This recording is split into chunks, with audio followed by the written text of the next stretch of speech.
picked up granddaughter at daycare and brought my mom. And when we opened the door and she took a look and she saw my mom, she went right to her. Oh, that makes a trip worthwhile. I will say they FaceTime every day, but still, you don't know if there's going to be it's different when you're the connection. No. Yeah. She hadn't seen her in 5 months.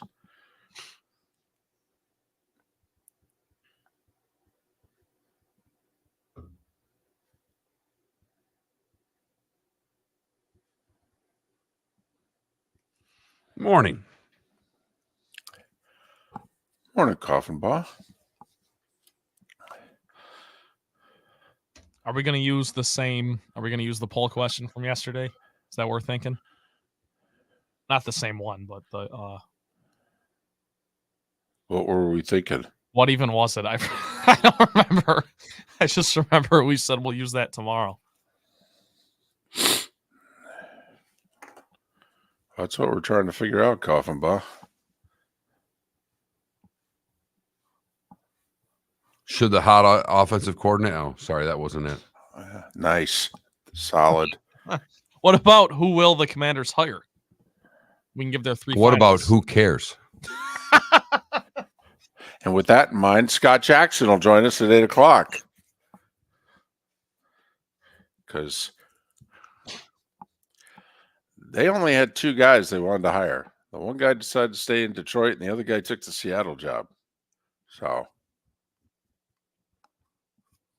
they're down to Dan Quinn, Aaron Glenn, and who else? Is it the Carolina defensive coordinator? I don't know. It might be. I just know there's 3, and I can't remember the third. You sure you don't call Belichick or Vrabel? Hey, I would. Or Trust Pete me. Carroll? I would have done it 2 weeks ago.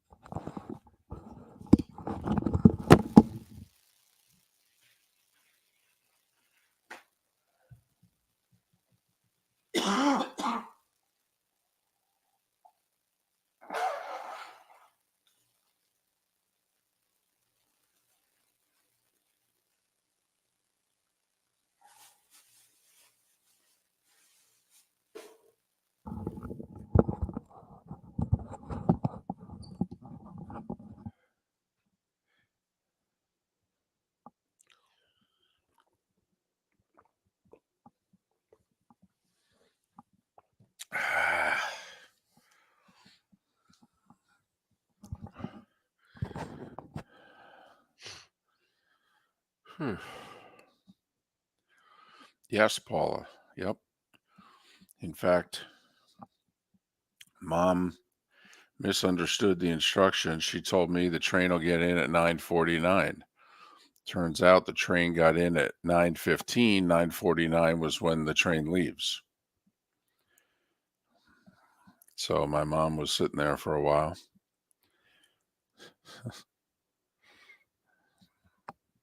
She'd already been sitting for 18 hours. Another 20 minutes wasn't going to hurt. Well, that's what she's like. She's like, no, really, I'm fine. I'm like, yeah, I know. I just, the object really is, Here we go. not that you have to around for now.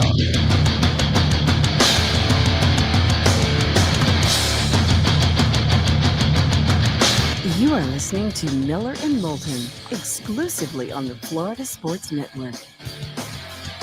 And now, here's Mark Miller and David Moulton.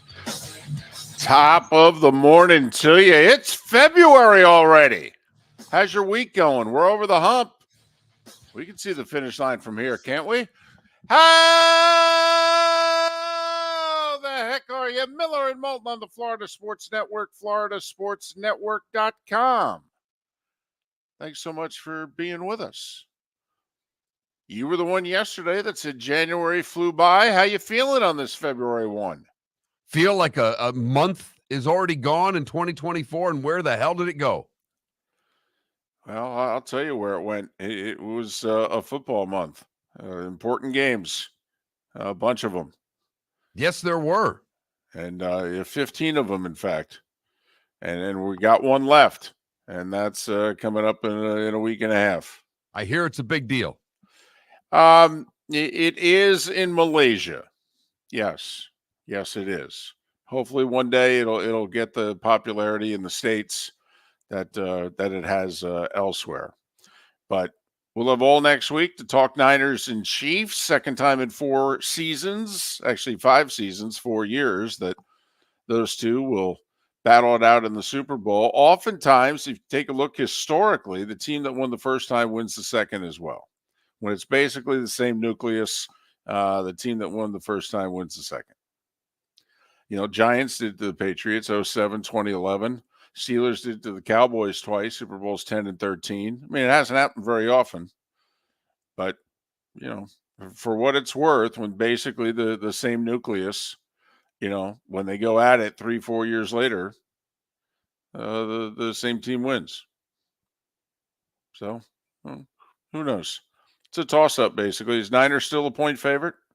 I haven't, to be honest, I haven't looked since it opened. It opened at 2.5. It was stayed that way for 23 seconds. It was down to 2. By Monday morning, it was 1. And listen, I don't want to say it's still a long time until we play the game, but guys on both teams are making media appearances. They're doing podcasts and appearing on other people's shows this week. That's how, we still have time. I've got it at 2 on the Hard Rock app for what it's worth. Oh, okay. All right. Can I give you guys a crazy stat real quick?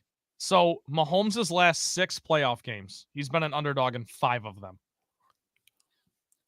5. Huh. Seriously. So let's get this straight. The last 2. Yeah, I'll read them to you. Here. So Okay. last week they were 1.5-point dogs. Right. Last year's AFC Championship game. Hold on, and then the week before, Yeah. then the week before against Buffalo, they were an underdog. So they've been an underdog in 2 of the 3 playoff games they played this year. Yeah, so let me get this straight. Okay, so right now they're 1.5-point dogs in the Super Bowl. Last week they were 4.5-point dogs to Baltimore. Right. Buffalo, they were 2.5-point dogs. Uh-huh. Wild card round, 4.5-point dogs. No, they were no. They were favored over the Dolphins. No. Okay. No. Well, okay, that's the No. favorite. That's the favorite. There you go. See, this is what happens when he chimes in before 6:05. All right. Normally he waits out the first segment or chimes in near the end. Hey guys, so we have a poll question. I mean, but he wanted to come in off the top rope. High heat.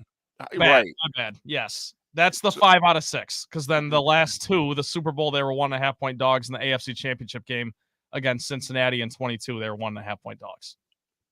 They were a home dog last year in the AFC Championship game? They were. Hard to believe, hard to remember, but 5 out of 6 of the last Mahomes playoff games, they've been dogs, including the Super Bowl, which subject to change. Yeah, and so far in the first 4 games they were underdogs in, they're 4-0. So, okay. All right. So that's Trent Bally, everybody. He'll be back in an hour and 15 minutes with the play of the day, whether he's ready or not. Oh, he's ready. Oh, yeah. Although we don't have a poll question. And it was funny right before the show. It's another reason why you have to tune us in on the, twitch.tv/Miller and Moulton channel, because Trent goes, so we're going to go with that poll question we nearly went with yesterday. And between the 3 of us, none of the 3 of us could remember what that question was. Just 24 hours ago. That's the brain power that's delivering you this show over the next 3-4 hours right there. Really happy you admitted that, David. Think that's one you should have kept to yourself and kept it off air, but we're pretty transparent here. We are. And then, we are unlike most shows. Most shows hype themselves up, tell you how great they are. Okay. We exactly the other way. We're like, yeah, we're okay. Not bad. Sometimes, most times better than average, but don't get your hopes too high. Now we're just, just going to help you out for a few hours. Just make you forget about your bad job and your, mediocre life. That's all. That's our job. Don't assume that our audience is in the same spot as you and I. That's a dadgum good point. You're right. I'm sorry. I shouldn't have projected like that. You know what? You guys have a good job. All right. And you have a good life. And you know what? That's awesome. And try to share as much of it with us as you can. All right. Would really appreciate it. Trent, by the way, not brought down by our negativity. He still thinks life's going to turn out. He still thinks he's going to have a great career. He's going to. I have all the faith in the world in Trent. Someone out of the show's got to have some success. I agree. We'll do all we can. I mean, maybe, by the end of the year, he'll make $8, $9 a show instead of $7. I mean, I'm waiting for he and Felipe to start their NBA podcast anytime now. I am too. Here's my question, Trent. Will you and Felipe ban each other from certain topics? Like, do you have that in you where you realize, wow, kind of gone off the deep end? Like, you still have 2 more weeks where you can't talk about a particular NBA team on this show. Right, as you're wearing a hat with that particular NBA team on it. I was gonna mention that. No, unless we make a deal where we bet on the fact that you can't talk about a certain team for weeks. Wow. See, does that mean, because he makes his television debut every day during the play of the week segment next hour? Are we going to force him to take the hat off? Or at least flip it backward? I was going to say, if he can't talk about it, he can't advertise it, right? That's kind of the way I look at it. So, it was a noteworthy night in the NBA last night, though. First off, both the Heat and the Magic won. What in the wide world of sports is going on here? Neither one of them had been any good for the last few weeks. But also, Mark, homecomings, and you know how emotional the NBA homecomings can be. I had to laugh. It's one thing Damian Lillard going back to Portland. I mean, arguably the best player in franchise history. I mean, Simmer Drexler, right? Right. So, I think he's all-time leading scorer and all that stuff. So, that's a legit homecoming. That's a day everybody had circled on the calendar when the season, schedule came out. But I love the national media talking about it's KD's return to Brooklyn. Seriously? I mean, no, really. No, David, they are serious. Yes. And I agree. It's ridiculous, but they're 100% serious. Wow. Talk about emotional. I mean, he missed an entire season due to injury, and he brought a couple of guys with him, and they helped run the franchise right into the ground. Talk about emotional. Boy. If I was a Brooklyn Nets fan, to see Kevin Durant back in the building really just makes me think about, I don't know. Maybe I should have, gone the misery that was that season. Right. Maybe I should have gone to John's Pizzeria tonight around the corner and not come to the game. What the heck am I doing here? Really? KD's return to Brooklyn. That's what you're selling? Man. I don't know. Must be a slow night on NBA TV or something. But hey, can I just talk about this Caitlin Clark phenomenon? Did you see the scenes at Northwestern yesterday? I did. Lined up around the building.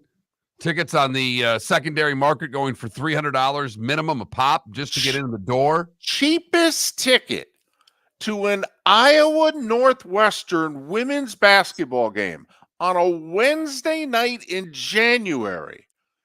$300.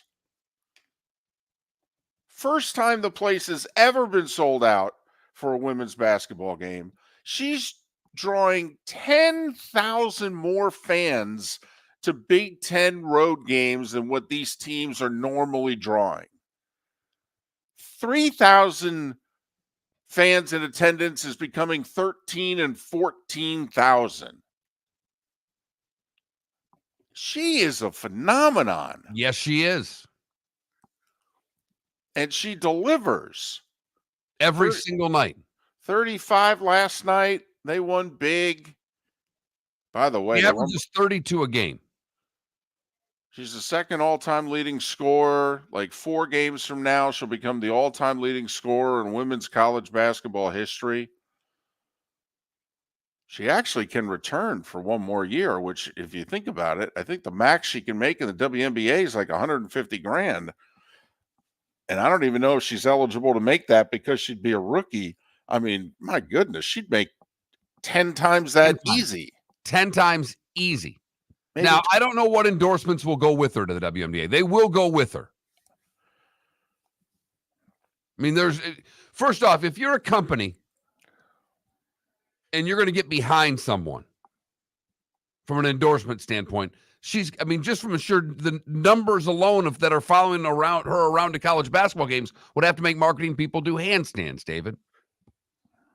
There was a great story written earlier this week in which it says, hey, don't worry, the guys that guard her in practice can't guard her either. The guys guarding her in practice can't stop her either. That's awesome. You know who's really hoping she comes back for another year? USC and UCLA, so that they can host Iowa. You know who else is? The Big Ten Network. Well, of course. So they don't have to air, Big Ten wrestling. Nothing against wrestling. I'm just, Now, Clark. Talk about paying for Peacock. I mean, Caitlin Clark can make you pay for Peacock. That's how big she is. Dolphins Chiefs playoff game? Whatever. Full season of Caitlin Clark. Sign me up. This is awesome to see. It really is.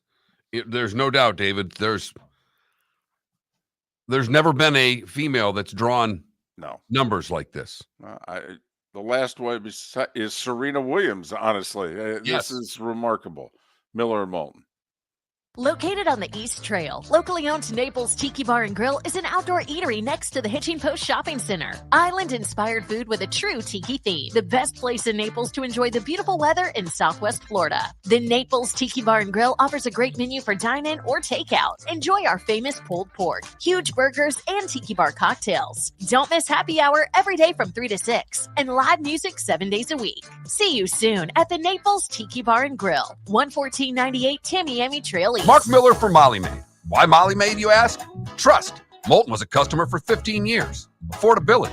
Didn't I just say Moulton was a customer for 15 years? Worry-free services. Our professional house cleaners are fully insured and a 24-hour warranty. Call Molly Maids today at 239-774-5839. That's 239-774-5839 or online at mollymaid.com/FTMYERS. That's mollymaid.com/FTMYERS.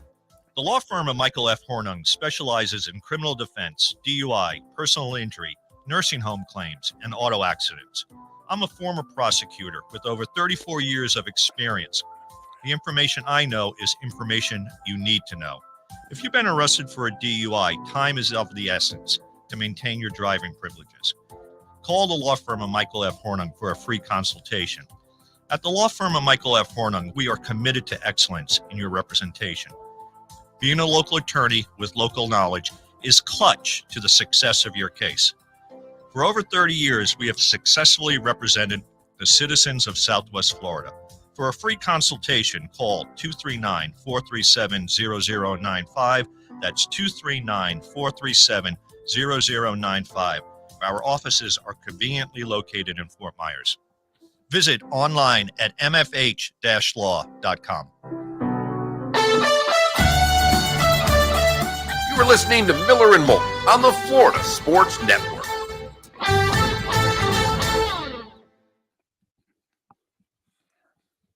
I can't believe that John Rothstein never responded to you. He is up every morning tweeting about college basketball. Every morning. Why don't you reach out to him? We've reached out to him several times. If we ever got him on, I'd be here at 4:30 in the morning. He's awesome.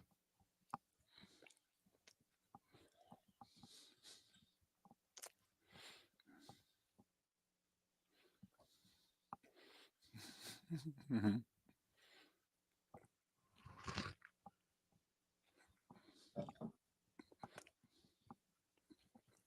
Adam, that's interesting that you bring that up. I wonder, and hey, look at when she plays in the WNBA, is she going to get that free to be able, is she going to be able to score 20 a game in the WNBA?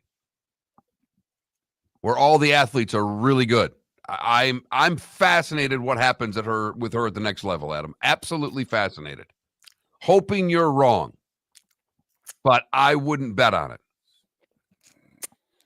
I think her game is so unreliant on athleticism that she will walk in and instantly be a top 5 player in that league. I'm serious, especially if she takes another year in college to just,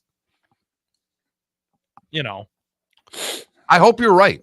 I don't know. Like what? I just think when you put a 6'2", really athletic person on her who can run with her, I want to see her get the shots off space. That's all.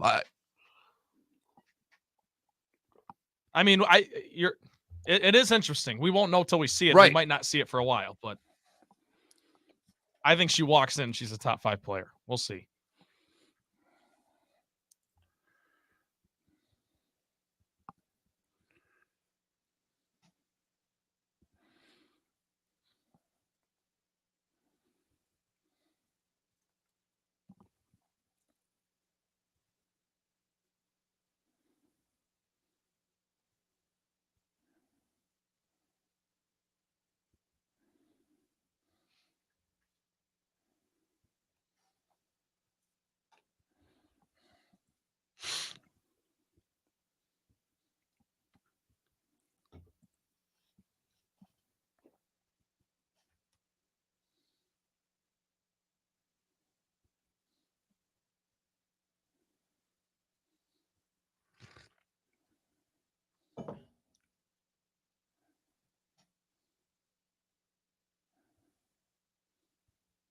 Whoever is the number 1 pick, Ambient.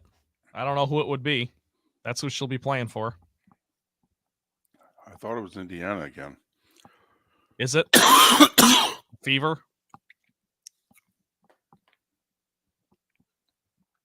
Yeah.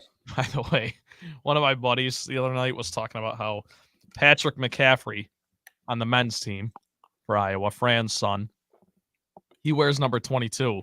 So how many people come to men's games with a 22 jersey on? He thinks they're wearing his jersey. They're wearing Caitlin Clark. That's good. Because it's got to be the hottest jersey on campus.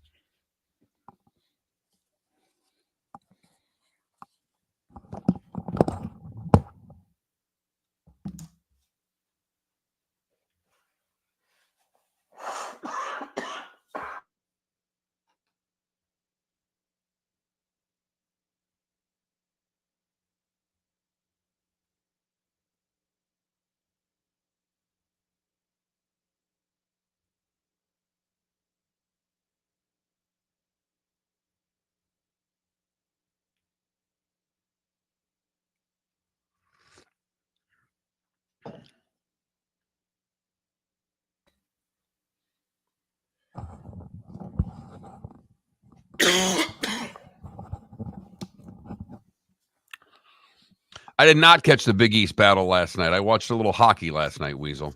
Which one? The rock fight in UConn? That was old school Big East right there.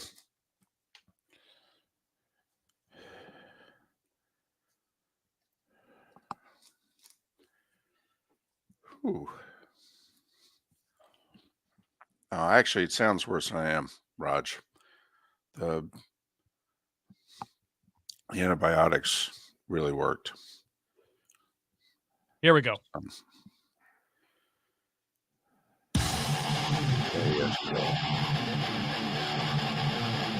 You're listening to Miller and Moulton, exclusively on the Florida Sports Network.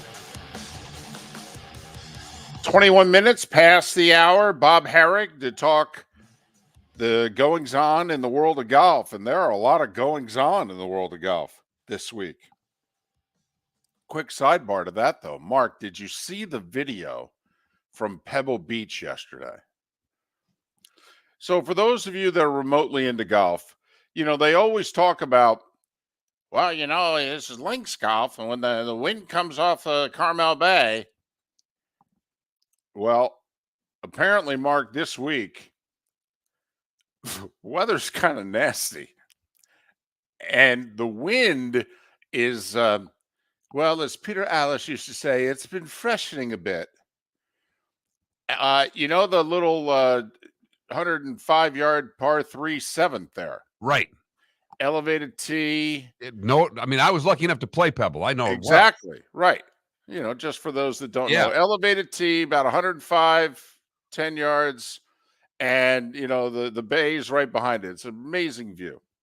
One of the most beautiful shots in golf. And obviously for these tour pros, I mean, it's hit the the most lofted wedge you got, and don't even hit it full bore. So Finau choked down and hit a 3/4 driver onto the back of the green yesterday. He did. He played it out to the left because the wind was blowing left to right. He hit driver, and I didn't go after it. He didn't. And he went 3/4 swing with a driver.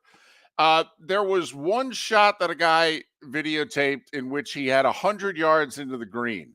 He hit a hard 3-iron and didn't make it. These are tour pros. I mean, this is amazing video that's out there. And David, the sick, twisted person that I am, all I'm thinking about right now is how much fun the AMs are going to have in this wind. Right. It's Aaron Rodgers and your 10 handicap. Okay, good luck. Good luck. Because, I'm lucky enough to play a lot of golf. I played in a 2-club win yesterday. That changes the game for a 10-11 handicapper. Sure. Incredibly. Right. Downwind on a hole. My goodness, this is amazing. I've never hit this iron into this screen. Into the wind, into the hole. It's like, do I have to hit fairway wood? Right.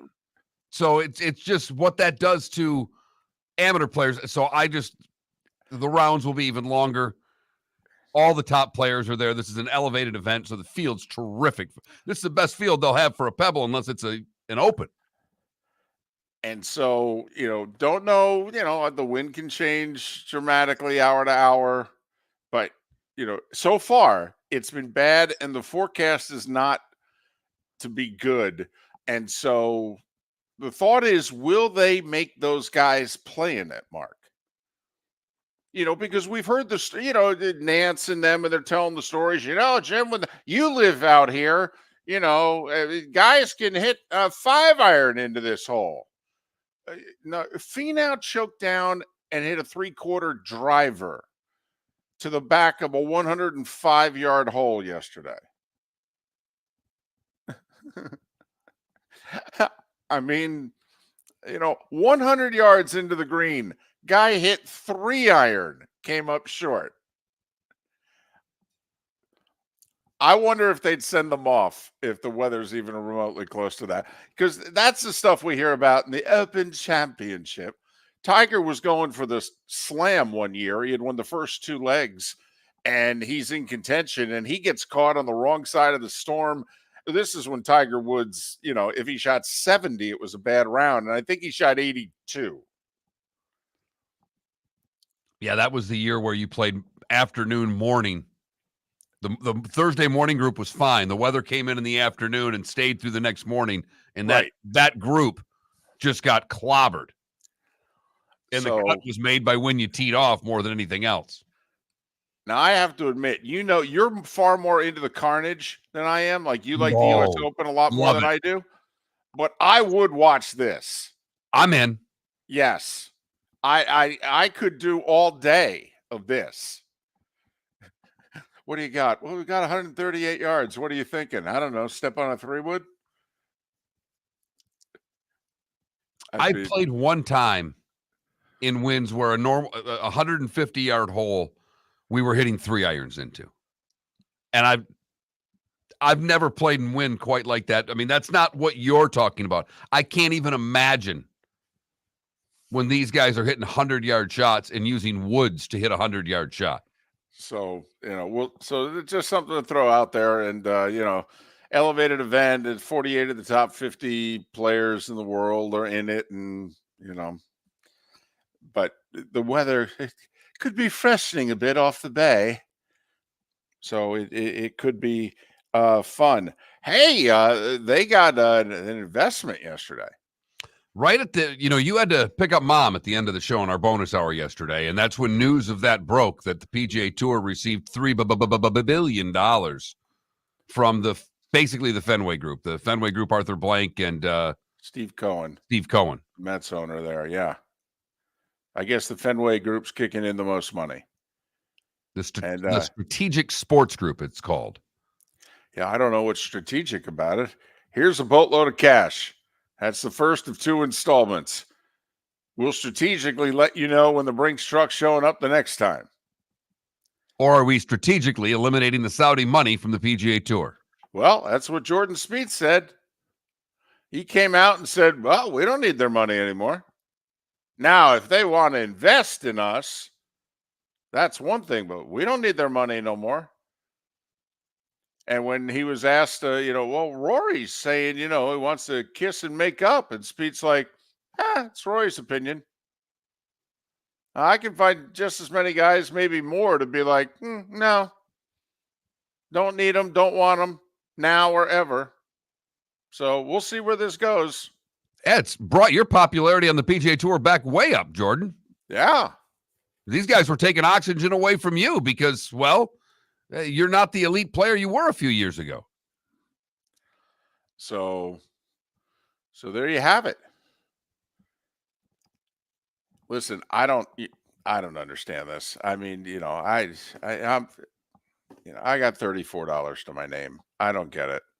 But so this not-for-profit tour for 55 years is now suddenly going to be very much for profit, as if it wasn't already. And how are these guys going to get their money back? Could you help me out here? Can you somehow, some way explain? I get, Mark, you've got a business and I believe in you and I want to invest in it, but I'm investing in it because I think it's going to work and you're going to be able to pay me back. I mean, yeah, this is great for Spieth and Cantlay and Adam Scott and the guys on the tour board who voted for this. Their purses are going to stay what they are now. Hell, they may even go up. The rich are going to get richer because of this. But how does Arthur Blank get his $400 million back? The only thing that I've thought of on this, David, is that one, we've talked about this many times. Mickelson was right. There was so much money in the coffers that the PGA Tour was actually making more money than let on. Mickelson, by the way, alleged it was $800 million that was sitting around in basically a trust fund that they weren't spending and that they were adding to. And now they're taking this. I mean, I'm guessing they're going to have to take this from the 501c3 not-for-profit company to an actual company, right? This is the PGA Tour Enterprises. Totally. This is like a for-profit deal now. But also, apparently now the players are going to have equity in the tour. I mean, what is this? Like all the players are going to be Green Bay Packers season ticket holders? They're going to get a certificate. Hey, you own 0.00493. I mean, based on, and apparently how much you own of the tour is based on how good you are. Cantlay owns 0.00493% of the tour. Spieth might own, 0.00743. He's really, 3 majors and all. So, I don't know. Bob Harig in an hour. Hope he's got some answers. Oh, yeah, and the LIV tees off tomorrow. Miller and Moulton starting 5 next. Visit Jason and Todd at the Diamond District. If you're in love and thinking about a diamond, you'll want to hear from my friends Jason and Todd at the Diamond District. When purchasing a diamond, you deserve a relaxed, stress-free, and educational experience. You want to have a good time and feel comfortable. You want selection, quality, and value. At the Diamond District, you'll get it all. With our team of non-commissioned diamond advisors, no one's in a rush. We care only about you and making sure your needs and wishes are fulfilled. You'll be wowed by our selection of GIA-certified diamonds, stunning diamond bracelets, earrings, pre-owned Rolex watches, exotic ruby, sapphire, emerald, and tanzanite jewelry. There's something for everyone at the Diamond District, and all at the lowest prices anywhere. Jason and I love what we do and are in the store nearly every day. We look forward to shaking your hand and welcoming you to our Diamond District family. Visit Jason and Todd at the Diamond District. The The law firm of Michael F. Hornung specializes in criminal defense, DUI, personal injury, nursing home claims, and auto accidents. I'm a former prosecutor with over 34 years of experience. The information I know is information you need to know. If you've been arrested for a DUI, time is of the essence to maintain your driving privileges. Call the law firm of Michael F. Hornung for a free consultation. At the law firm of Michael F. Hornung, we are committed to excellence in your representation. Being a local attorney with local knowledge is clutch to the success of your case. For over 30 years, we have successfully represented the citizens of Southwest Florida. For a free consultation, call 239-437-0095. That's 239-437-0095. Our offices are conveniently located in Fort Myers. Visit online at mfh-law.com. You are listening to Miller and Moulton on the Florida Sports Network.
Ooh.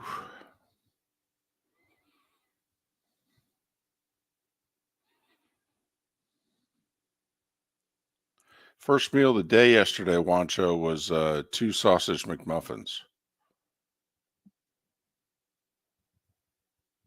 on the way to picking Mom up.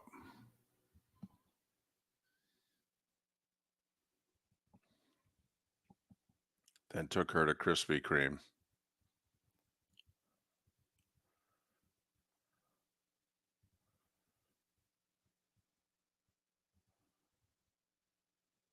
And then Chick-fil-A. What's your Chick-fil-A order, David? I just go with the original. I just You don't go like with the spicy? It's okay, but I just prefer the original with a slice of cheese. Mark, do you eat Chick-fil-A? I mean, I'm not opposed to it, but no. Because I know you don't like McDonald's, period. I don't do fast food. Right. Period. I don't Smart do fast food restaurants. But I'll do that. I mean, I'll do the gas station tacos up here all day long. So it's a mental thing for you, or just... No, it's just crap. Yeah, it's crap food. Well, it's horrible for you. I won't eat it. I don't know what he's talking about. Hey, by the way, so my dad is coming down. Both my parents are coming down here for my mom's spring break. She's a teacher, and they're staying for the next week because they're going to the Masters. Oh, fantastic. So my dad is coming down. They're both going to be here, but we might go see REO Speedwagon at Hertz. Yeah. I don't know what made me think of that, but I felt like you'd get a kick out of that. Good timing. Neither one of us is a huge fan, but, it's 80s music. It'd be a good time. Absolutely.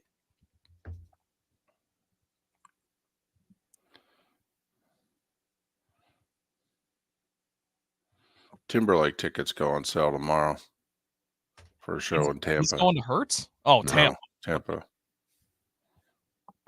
I was going to say, that's a little small for him.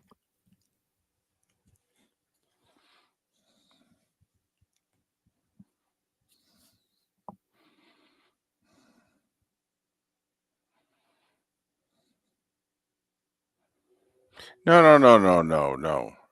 I had the 2 sausage McMuffins. Krispy Kreme for Mom. Chick-fil-A was afternoon. And, Chick-fil-A was more like 1:30.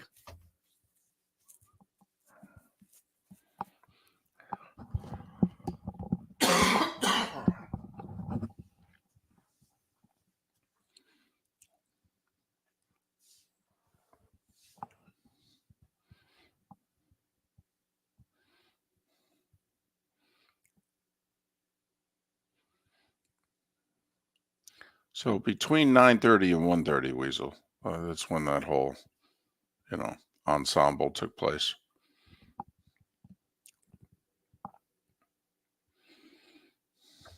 Here we go.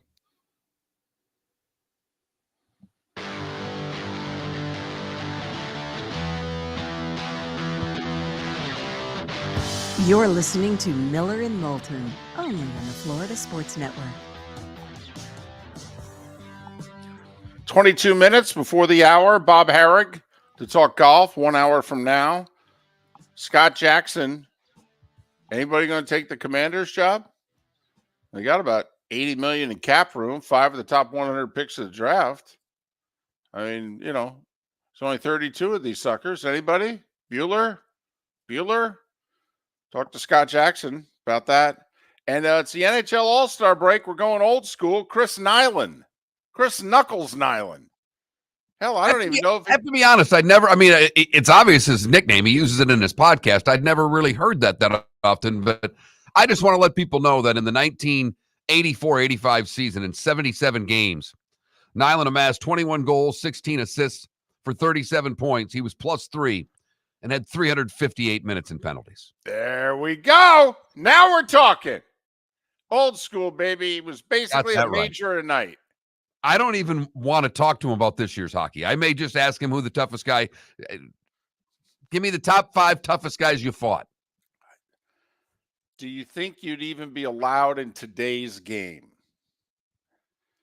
How long did it take for you to stop laughing of people complaining about the hit that broke Connor Bedard's jaw? 2 days, 3 days, still laughing. It's our questions of Chris Nilan coming up. How long would he have been out for if you would have hit him with his head down across the middle like that? Right. What do you think Scott Stevens would have done to Connor Bedard had he put his head down like that across the middle? So, we'll talk some pucks or, some fists. One or the other. With Chris Nilan a couple hours from now. It is time for... There it is. 5 times he hit the button. I mean, he's just hammering it. The starting 5 on Miller and Moulton. Here's number 1. It'd been about a week and a half since the 8-track got stuck. We were on such a roll. And for those listening on radio, and most of you are, this is one of the things that Trent takes personally. He wants this cue to be right every time. It's one of the few times that I get to actually do something right, And the 8-track, gets stuck occasionally. And he was beating the hell out of that keyboard. Strategic Sports Group. Listen, when you write a check for this much money, I think you're SSG, personally. But Strategic Sports Group, which is really a bunch of billionaire sports owners, the Fenway Sports Group, Arthur Blank, Steve Cohen. We don't know if anybody else is involved. But anyway, they said to the PGA Tour yesterday, we'll give you $3 billion, 1.5 now and 1.5 later. And the PGA Tour will now become a for-profit, like it wasn't before, deal. And the players are going to have equity in the tour. And how much equity is based on how good you are. So I guess now when you win a tournament, Mark, is it 2-year exemption, automatic spot in certain tournaments, and 0.0034% of the tour? I mean, is that what's on the bottom now? And how much equity can you have? I mean, how much equity is there in the players? And when do they cap that off, if you know what I mean? There's Right. only 100%, David. You can't get more than that. Well, are they allowed to own the whole tour? Are they only allowed to own half the tour? Thank you. It's a great question. So the PGA Tour Policy Board, by the way, unanimously approved this deal. Some of the golfers on that board, Patrick Cantlay, Adam Scott, Webb Simpson, Jordan Spieth, some guy named Tiger Woods. So Spieth then comes out and says, we don't need those stinking Saudi money now. If they want to invest in our tour because, we're the big thing going on, we'll take their money if they think we're a good investment, but we don't need them. And when asked, what about your buddy Rory there? Wanting to kiss and make up and what have you, Jordan's like, yeah, it's his opinion. I don't see where we need these guys. So, okay. All right. This sucker's still on like Donkey Kong, I guess. Let's go. Football news. Seattle, in a surprise, got a yes from Baltimore defense coordinator Mike McDonald. He was the leader in the clubhouse for the Commanders' job. I mean, Washington, it hasn't been very secretive. They were sitting around for a week waiting for Ben Johnson or Mike McDonald to be done coaching this year. And when they both lost Sunday, they interviewed McDonald Monday. They were on their way to interview Johnson Tuesday. He canceled the interview while they were in the air. So the thought was, well, this is Mike McDonald's job. And Mike McDonald said, no, I'm going to go to Seattle, sign a 6-year deal. Mark, all things being equal financially, Seattle or the Commanders? Which job would you take? I Seattle. And I take the Commanders. But Mike McDonald took Seattle, and now Washington is scrambling. They're on to plan B. And Aaron Glenn, Dan Quinn. Here's my question. Belichick, Vrabel, Carroll, hello? No? No. Really? Really? Belichick or Dan Quinn? If Belichick's team was up 28-3 in the third quarter of the Super Bowl, do you think they would have won? I mean, am I off base here? Not at all. But for whatever reason, this year's crop of coaches, other than Atlanta, I mean, no one was interested in Belichick. Atlanta was. Right. Pete Carroll didn't get an interview anywhere. No. And Vrabel got a couple. Boston College head coach, Jeff Hafley. I'll say it again. Boston College head coach left to become the defensive coordinator of the Packers. He was in BC for 4 years. They went to a bowl 3 times. And Hafley didn't say it himself, but he said it to others who talked to the media. And basically, he's leaving because, he wants no part of this college football world. This whole pay for play and nope. This is reportedly Hafley said to one of the coaches on staff that he's leaving. I know I've been here 4 years. This ain't the sport that it was 4 years ago. I never would have come back to college football if I was going to turn into this. So how many more guys are going to do that? Leave Saturdays to go to Sundays for lesser positions, so to speak. One other college football note, and it's kind of a biggie. The attorney generals in Tennessee and Virginia are suing the NCAA over their NIL rules. I have one question to ask of you, Mark, Trent, and anybody else. Can somebody tell me the last time the NCAA won in court? I'll hang up and listen. It's a dadgum good point right there, David. And they got a lot of legal fees over the years. I mean, hundreds of millions they've spent on legal fees.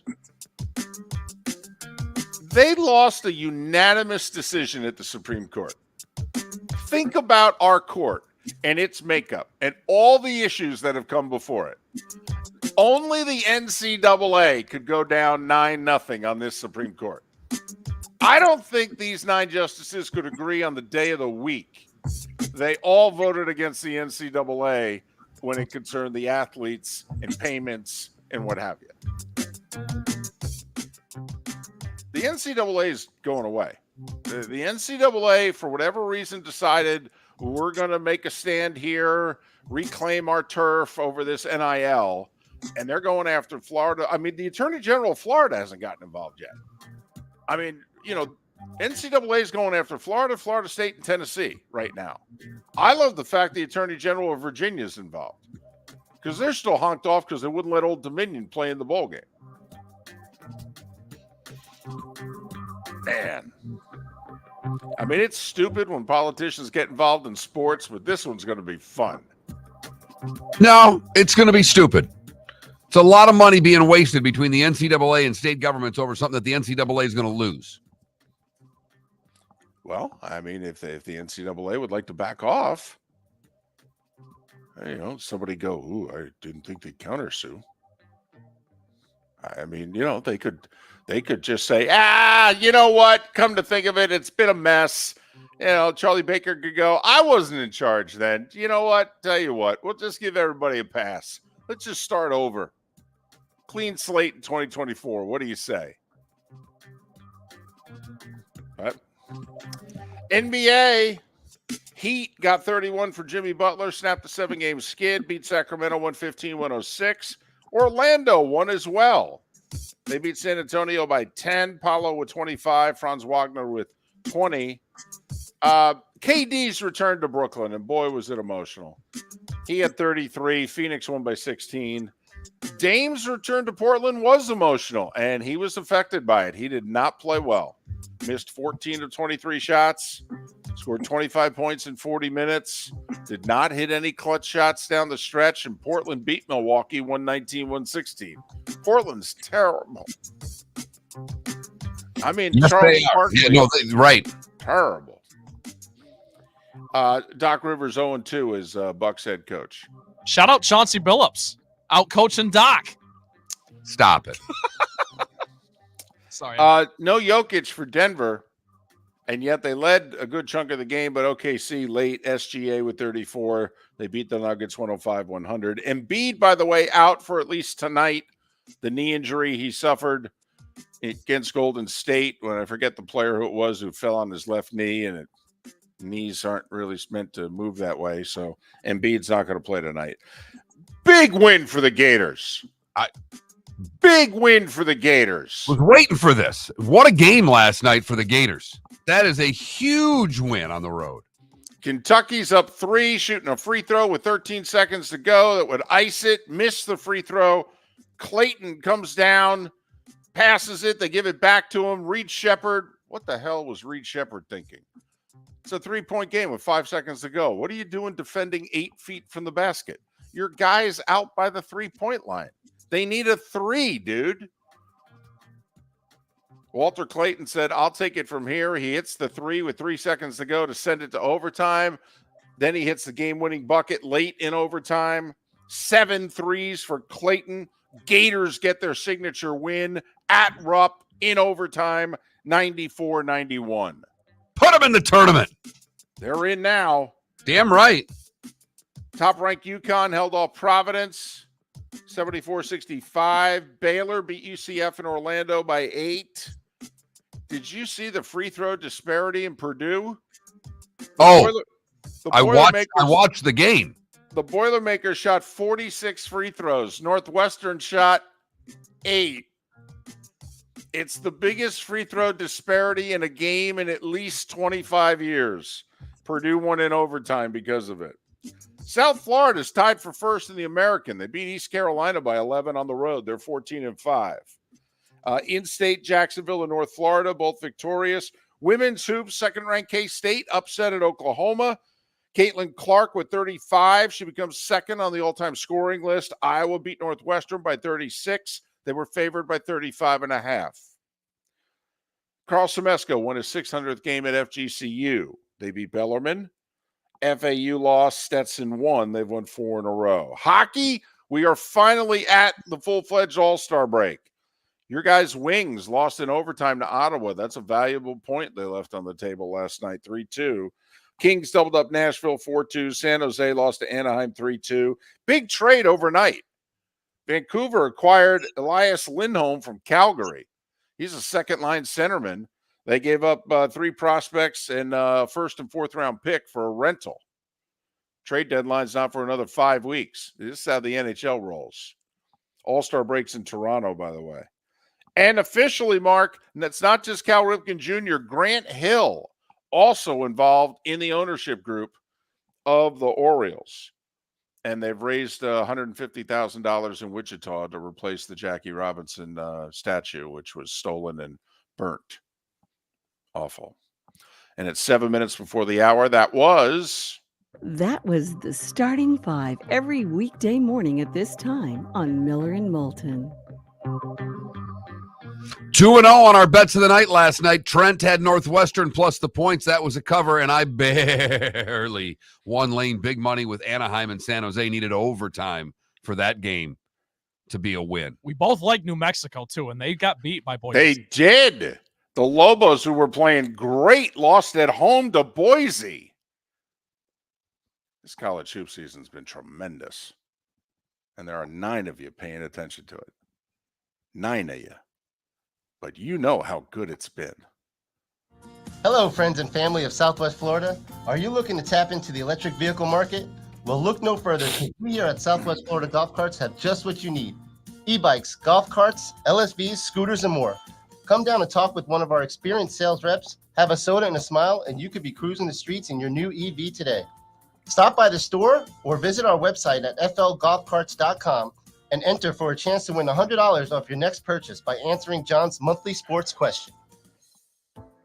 The law firm of Michael F. Hornung specializes in criminal defense, DUI, personal injury, nursing home claims, and auto accidents. I'm a former prosecutor with over 34 years of experience. The information I know is information you need to know. If you've been arrested for a DUI, time is of the essence to maintain your driving privileges. Call the law firm of Michael F. Hornung for a free consultation. At the law firm of Michael F. Hornung, we are committed to excellence in your representation. Being a local attorney with local knowledge is clutch to the success of your case. For over 30 years, we have successfully represented the citizens of Southwest Florida. For a free consultation, call 239-437-0095. That's 239-437-0095. Our offices are conveniently located in Fort Myers. Visit online at mfh-law.com. Visit Jason and Todd at the Diamond District. Hi, I'm Jason. And I'm Todd with the Diamond District. I believe in complete transparency. If you're shopping for diamonds in Naples, you're paying too much. If you're shopping in the Cape or Fort Myers, you also won't see the selection you deserve to have. If you're online, there's no human connection, and you won't know if your diamond is beautiful or not until it shows up in the mail. Just because it's GIA certified doesn't mean it's brilliant. There's so much more to a diamond than its cut, color, and clarity that makes it beautiful. Visit us at the Diamond District for a non-commission and educational presentation, and quit paying more in Naples or buying blind from the internet. The Diamond District has the rarest diamonds from half carat to 10 carats. You won't find a bigger selection or better value. And you won't find a better buying experience. Jason and I are in the store nearly every day, and we look forward to shaking your hand and welcoming you to our Diamond District family. At the Diamond District. Mark Miller for Molly Maid. Why Molly Maid, you ask? Trust. Moulton was a customer for 15 years. Affordability. Didn't I just say Moulton was a customer for 15 years? Worry-free services. Our professional house cleaners are fully insured and a 24-hour warranty. Call Molly Maids today at 239-774-5839. That's 239-774-5839 or online at mollymaid.com/FTMYERS. That's mollymaid.com/FTMYERS. You are listening to Miller and Moulton on the Florida Sports Network.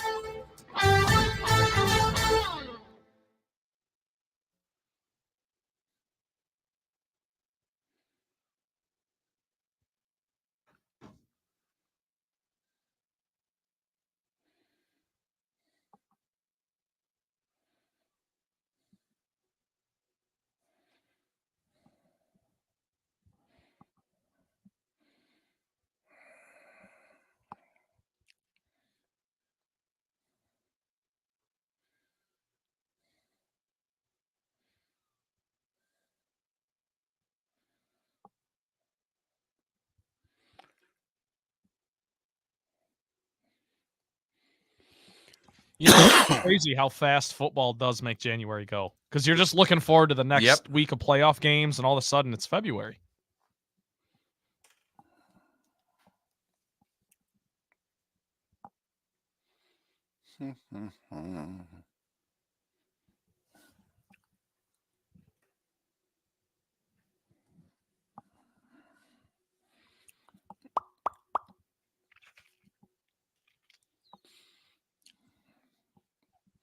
I forget who it was who asked the question. My wife's not big into fast food either.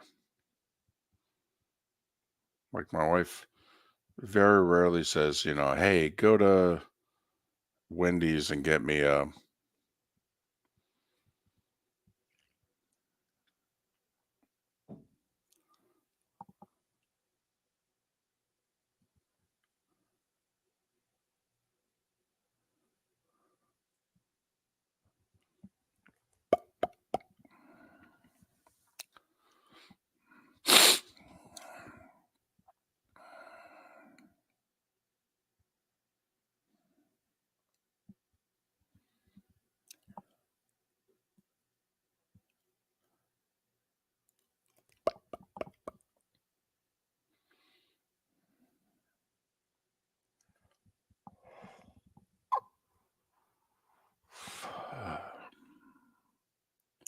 poll question. What are we thinking? I was just going to ask, is there any sort of national day? You want to ask, should the LIV golfers be allowed back on the PGA Tour?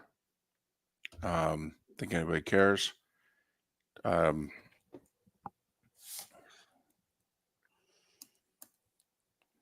Yeah, I don't know. It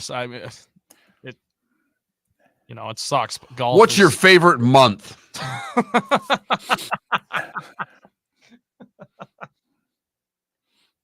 What's yours? It's a great question. Mine's March. March, really? March. Mine's March, 100%. Yeah, mine might be October. There are two different questions though. Like, what's your favorite month and what's your favorite sports month? Oh, that would be a different question. Mine's because of the invitational at the club. It's my favorite week of the year is my member guest. Nice. Mine's March either way. Growing up, spring was always my favorite season. And then I love March Madness. It's the best weekend of the year for me. The opening weekend. All right, back to this poll question. Yeah, what do we want to do? I really wish I knew what our question was yesterday. Me too. Because we said we're going to use it tomorrow.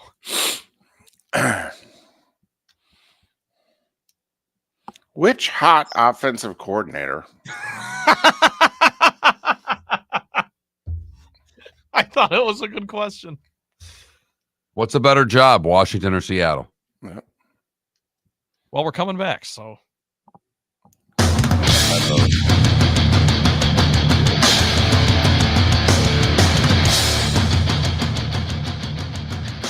You are listening to Miller and Moulton, exclusively on the Florida Sports Network. And now, here's Mark Miller and David Moulton. Hour 2 of Miller and Moulton. Thanks so much for being with us along the Florida Sports Network, floridasportsnetwork.com. We think we've come up with a poll question for the day. Mike McDonald chose Seattle yesterday. He had both jobs offered to him. He chose Seattle. If you had a choice between being head coach of the Seahawks going forward or head coach of the Commanders going forward, which one would you take? You got to figure you're going to have anywhere from 3 to, he's getting a 6-year deal, but you can only really figure on 3 years? Maybe Seattle will show some patience. Pete Carroll had the gig for 15. But so that's our poll question, right? As soon as I type it and put it up there. Okay. Sounds good. Mark, by the way, would take Seattle. Right when that happened, by the way, someone in our Twitch chat room did post what yesterday's poll question idea was. What was it? What's first? The pay-per-view right. Super Bowl or the Super Bowl out of the country? Well, okay. Let's file that away for the week of the Super Bowl. Someone remember that. Next week, we're doing that. Write that down. Right. So please, somebody remember that we want to ask what will happen first, a pay-per-view Super Bowl or the Super Bowl being held outside the U.S. Right. We really liked that one for a good chunk of yesterday. Of course, we didn't go with it as our poll question, but. No, we went with which of the 4 teams that have not been to the Super Bowl will get there first. And Detroit was the winner. With Houston a solid second, right? Right. And then Cleveland and Jacksonville. Whatever. Yeah, nobody thinks they're ever going to get to the game. Either one. Nope. Well, no real talk chance. for a second, though. That is kind of telling about the public's opinion, or at least our audience's opinion about the Jags a little bit, right? Yeah. They're basically saying Houston's here and they're here to stay. And the Jags may have missed their chance to seize the AFC South by the you-know-what. Well, there's no doubt they did. I mean, Jacksonville and Detroit were in the exact same situation this year. Detroit seized the moment. Jacksonville did not. And don't you think we've got a lot of questions about Trevor Lawrence? And I know he was banged up and he played most of the season through injury, but he enters the season with a lot of question marks. Sure. I mean, there's less margin for error in the AFC.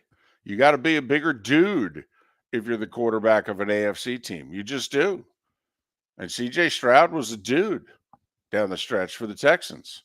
Trevor Lawrence did not put the Jags on his shoulders and carry them to victory. All they had to do was go to Tennessee and beat the Titans to win the division. And they couldn't do it. Tennessee's involvement in this year's NFL playoffs is staggering. Their win in Miami cost the Dolphins the East, cost the Dolphins the 2 seed. Now, maybe Kansas City's still in the Super Bowl. Would have been a slightly different road. They would have opened with Buffalo at home. Well, we see what the Chiefs do to the Bills in the playoffs, so maybe the same thing happens. Then the Chiefs would have, in theory, had to go to Miami. Well, Chiefs handled Miami at Arrowhead. Would they have handled Miami at Hard Rock? But more importantly, Miami wouldn't have had to play the players they played against Buffalo in the last game of the season when they lost players to injury that impacted their playoff game. And we are seeing how important being able to rest guys week 18 can be. Kelsey said, I'm not playing week 18. They're like, dude, you're 14 yards away from a 1,000-yard season. You'd extend your NFL record. We'll throw you one pass. We'll get you the yards. We'll take you out. He said, no. I need to rest. I'm banged up. We got a playoff run coming up. Nope. I have 7 years in a row I've caught for 1,000 yards. I don't need another one. No.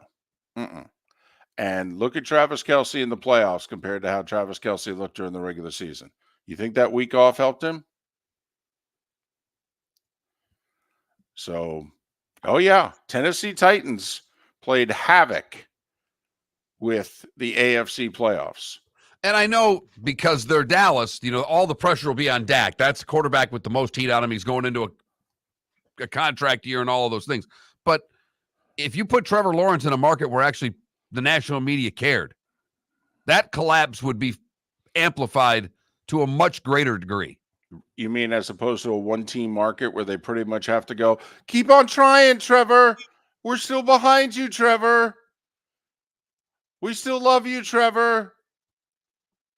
Because that's what it's like here in Jacksonville. I can tell you. But you're so right, Mark. There's no doubt about it. There's 8 other NFL markets in which they'd be like, hey, dude, you want the money? You need to come through. So far, you haven't met that threshold. You had a good month last year. That's about it. Okay? We had the best roster in the division. We didn't win the division. You're the quarterback. Figure out who we're blaming. By the way, getting back to Dak, did you see what Jerry Jones said earlier this week? I did. You know, he can't help himself. No. You've got that weekly radio show. He just eventually, the truth comes out. You going to give Dak an extension? No, we're going to let it all play out. Really? Yep. Well, what do you think about the future? We'll go as far as Dak takes us. I mean, he could not have put any more of the blame on Dak Prescott. And when you start the year off with questions at your quarterback position by the owner,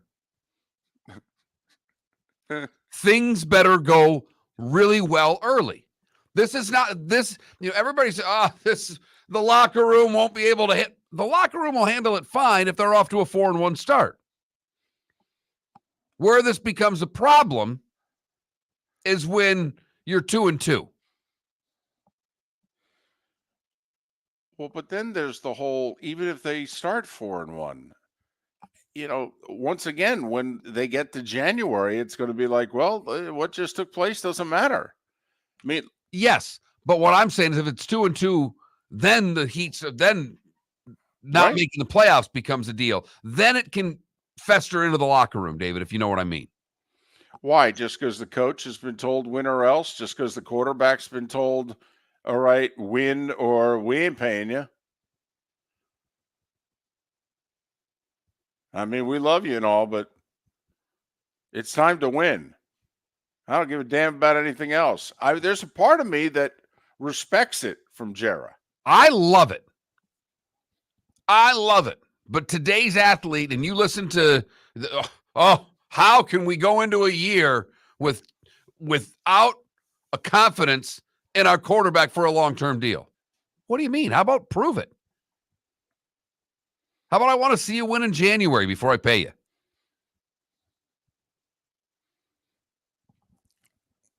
I don't have any problem with it. I don't.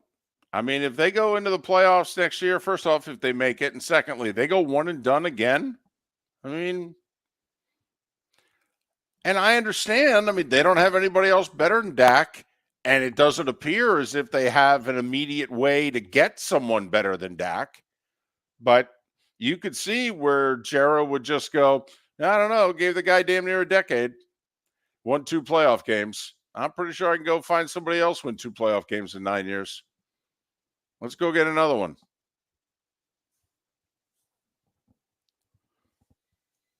I mean, Dak's rookie year was 2016.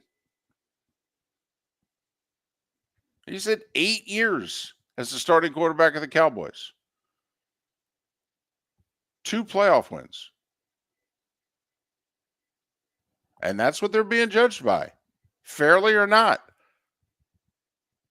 Does Jerry overrate his team? Absolutely he does. Should the Cowboys have more than 2 playoff wins during those 8 years? Hell yeah.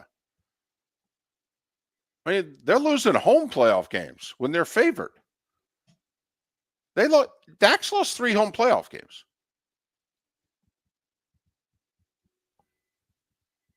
He's lost more home playoff games than he's won home playoff games.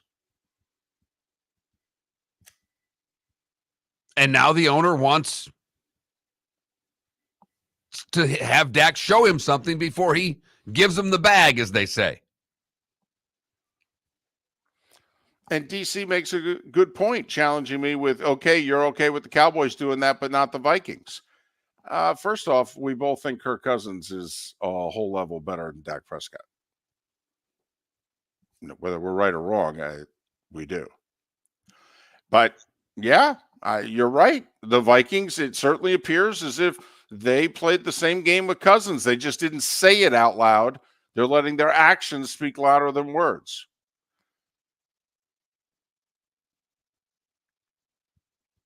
And in both cases, like right now, I don't know what Dallas's backup plan is. The Vikings clearly didn't have one. That's more of my complaint with the Vikings, that there's really no plan B. We're just going to let Kirk go, and we've got no idea what we're doing at the position. There are a lot of people believe that they're going to make a major draft day trade. that they're grabbing somebody, whether it's the kid from North Carolina, whether it's Daniels from LSU, that they're giving up 3 first-round picks and they're moving up. But okay. All right. We'll see. A little less than 3 months. We'll see.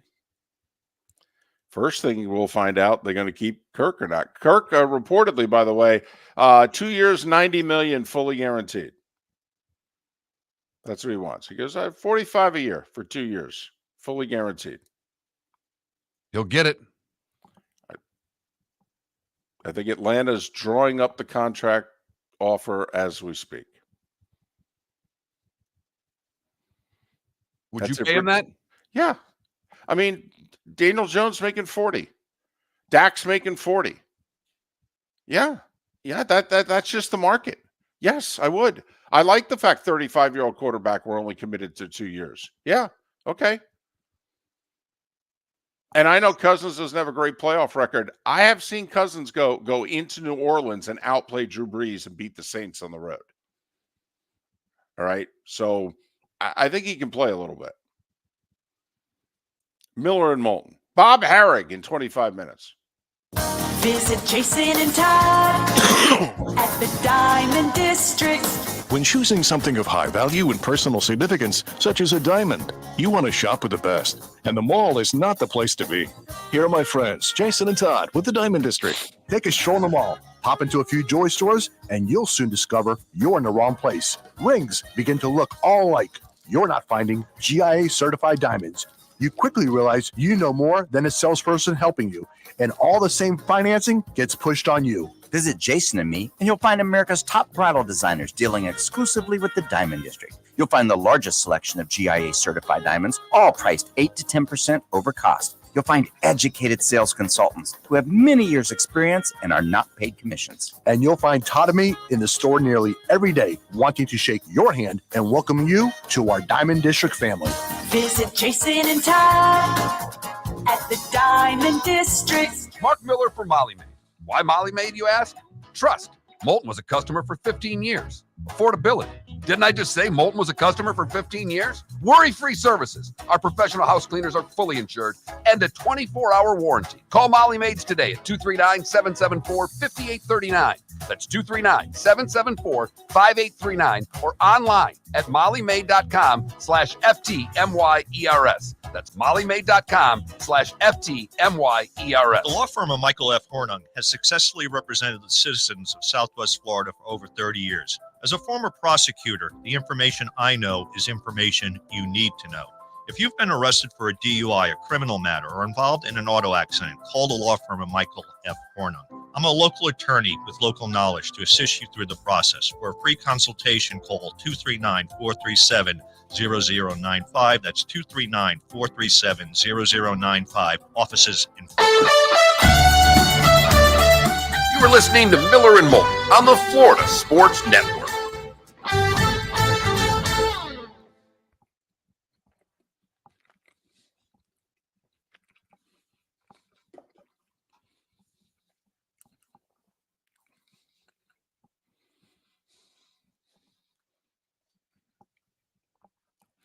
Now, first off, Greek God, we didn't say leagues above. We said a level above. A level above. I mean, come on. I mean, your point's true, though. But, Kirk's playoff record's 1-4. Granted, he's only been favored one time in those 5 games. But, yep. And they did lose it at home to the Giants.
Well, DC, we don't know if that's what the Vikings are going to do. That's just what a few people in and around the NFL think they're going to do. They think they're going to make the big draft day move, trade up, get one of these quarterbacks.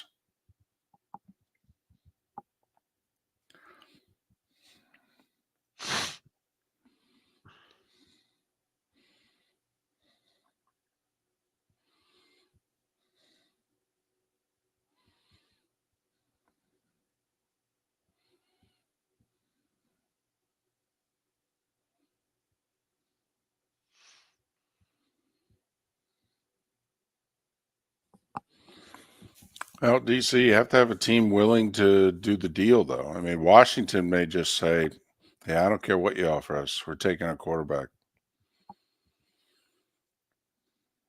You know, the Patriots may just say, I don't care what you're offering us. We got to take a quarterback.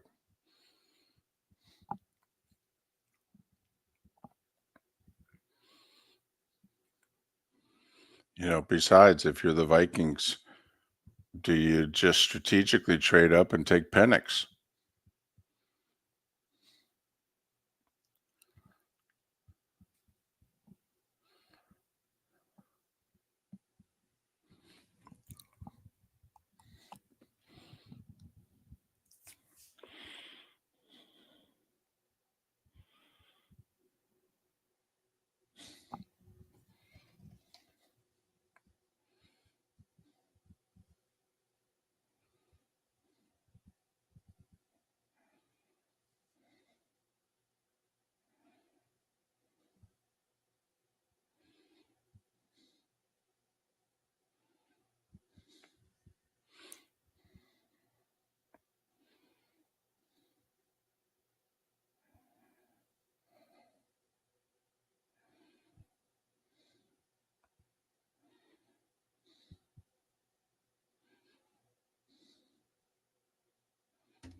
Mark, I'm backstage, by the way.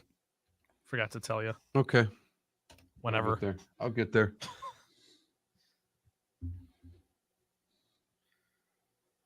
And I got the hat on backwards so as to not show the logo or the team that we can't talk about. All right, here we go.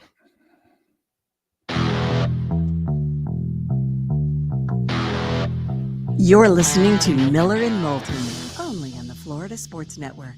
And now, here's Mark Miller and David Moulton.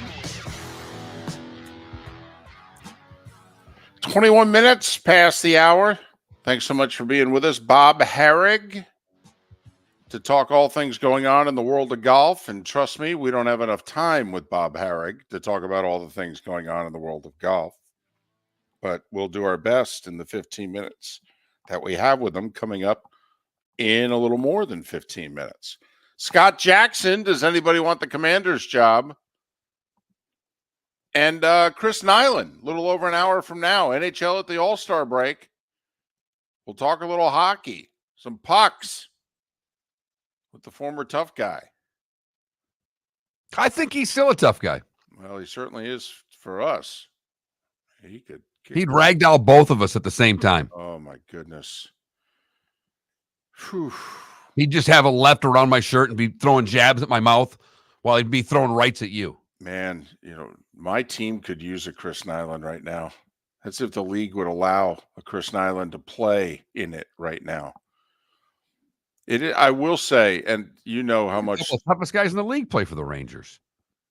Yeah, I know, but the league hardly allows you to hit anymore during the regular season. I mean, a softer regular season product.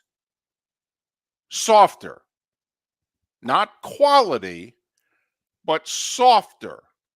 NBA or NHL. There's no hitting in the NHL anymore. None. They just skate.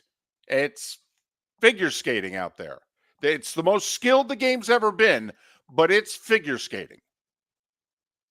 And then April, it goes back to being hockey.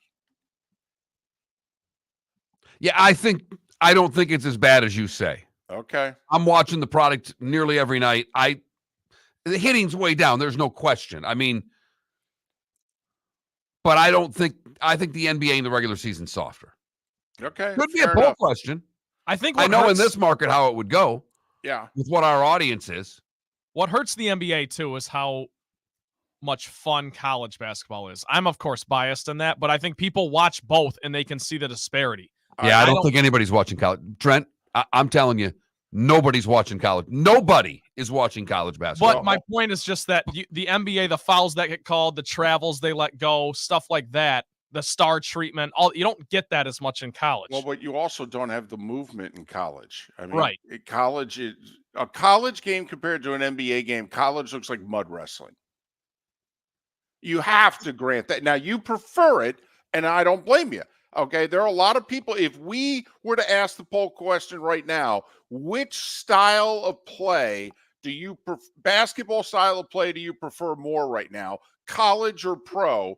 I think college would win. The irony is no one's watching it. Till March. But I agree with you. I agree with Mark, actually. I don't think the hockey product is as bad as David believes, but your point is well taken. I think the biggest problem with the NBA is the same problem they had last year. It's load management, and now the players are revolting against it, so they're figuring out ways around it. And here's the problem. They try to put in these rules like we talked about on Monday with the contracts, and you got to play X amount of games, but then you run into a Tyrese Halliburton situation, and it's a mess. By the way, we were ahead of the curve by about a day about the Halliburton. For those that don't know, Indiana Pacers guard having a phenomenal year, but he got hurt, legitimate injury. Okay, he slipped, fell on the floor, did the splits, groin injury. All right, missed like 10 games. Well, if he misses like a handful more, he's ineligible for any and all postseason awards. Well, ridiculously, the NBA actually has it where young players and their contracts can, if you make an all NBA team, you get raises built in. And so Halliburton, who clearly right now would be an all NBA player, but he can only miss like 5 more games. And if by chance he misses more than that, he's not going to be an all NBA player. It's no big deal or anything. It's only going to cost him $41 million over the next 5 years. I mean, that's all. And he came out and blasted the league's policy on it. Right. And the league kind of looked back at him and like, don't know what to tell you. You guys took too many games off for too many years. We had to do something. And I know you're legitimately hurt. He is. He's legitimately hurt. And people would still vote him on an all-NBA team. But league took a stance. And it's a shame when you get the spring chicken in there. It's not his generation of players that have caused this problem. It's 10 years ago. It's the Embiid and LeBron and Kawhi. It's those guys. Well, not LeBron. Don't put Don't LeBron say in that LeBron. category. Go look at his games played. It's not LeBron. I'm the biggest LeBron guy in the world. I know. I'm the load management sentiment. But he's not a load management guy though. Now his Anthony Davis, you talk about his teammate, but you can blame LeBron for a lot of things. Can't blame load management on LeBron. I had to laugh. They got beat 2 days ago, and LeBron just, he got asked a question, and I didn't think he was bad and how he did, but he kind of turned around to the reporters like, "What's our record? Like, what are we? Game below 500? 24-25?" He goes, "That's who we are." I mean, we're some nights we're really good, and some nights we're not. I thought it was as honest of an answer as he's given in a long time. By the way, LeBron with the cryptic sand timer tweet the other day, which could mean anything. Oh, trade deadline. It's only a matter of time. Seems like you get one of those every year from LeBron. I love it, though. I'm curious, does any other hockey fan out there feel the way I do about the product, that it's getting a little too soft for my liking in the regular season? David, do I wish there was more hitting? You didn't ask me that. You asked which is softer, the NBA or the NHL. I still think the NBA is softer. That's true. Is it getting too soft for my liking? Yes. I would love to see more contact. It's affecting my enjoyment of the games. I literally find myself going, God, is anybody going to hit it? Puck, a certain place on the ice, and I'm like, okay, we're going to hit. You didn't hit him there? Seriously? What the heck?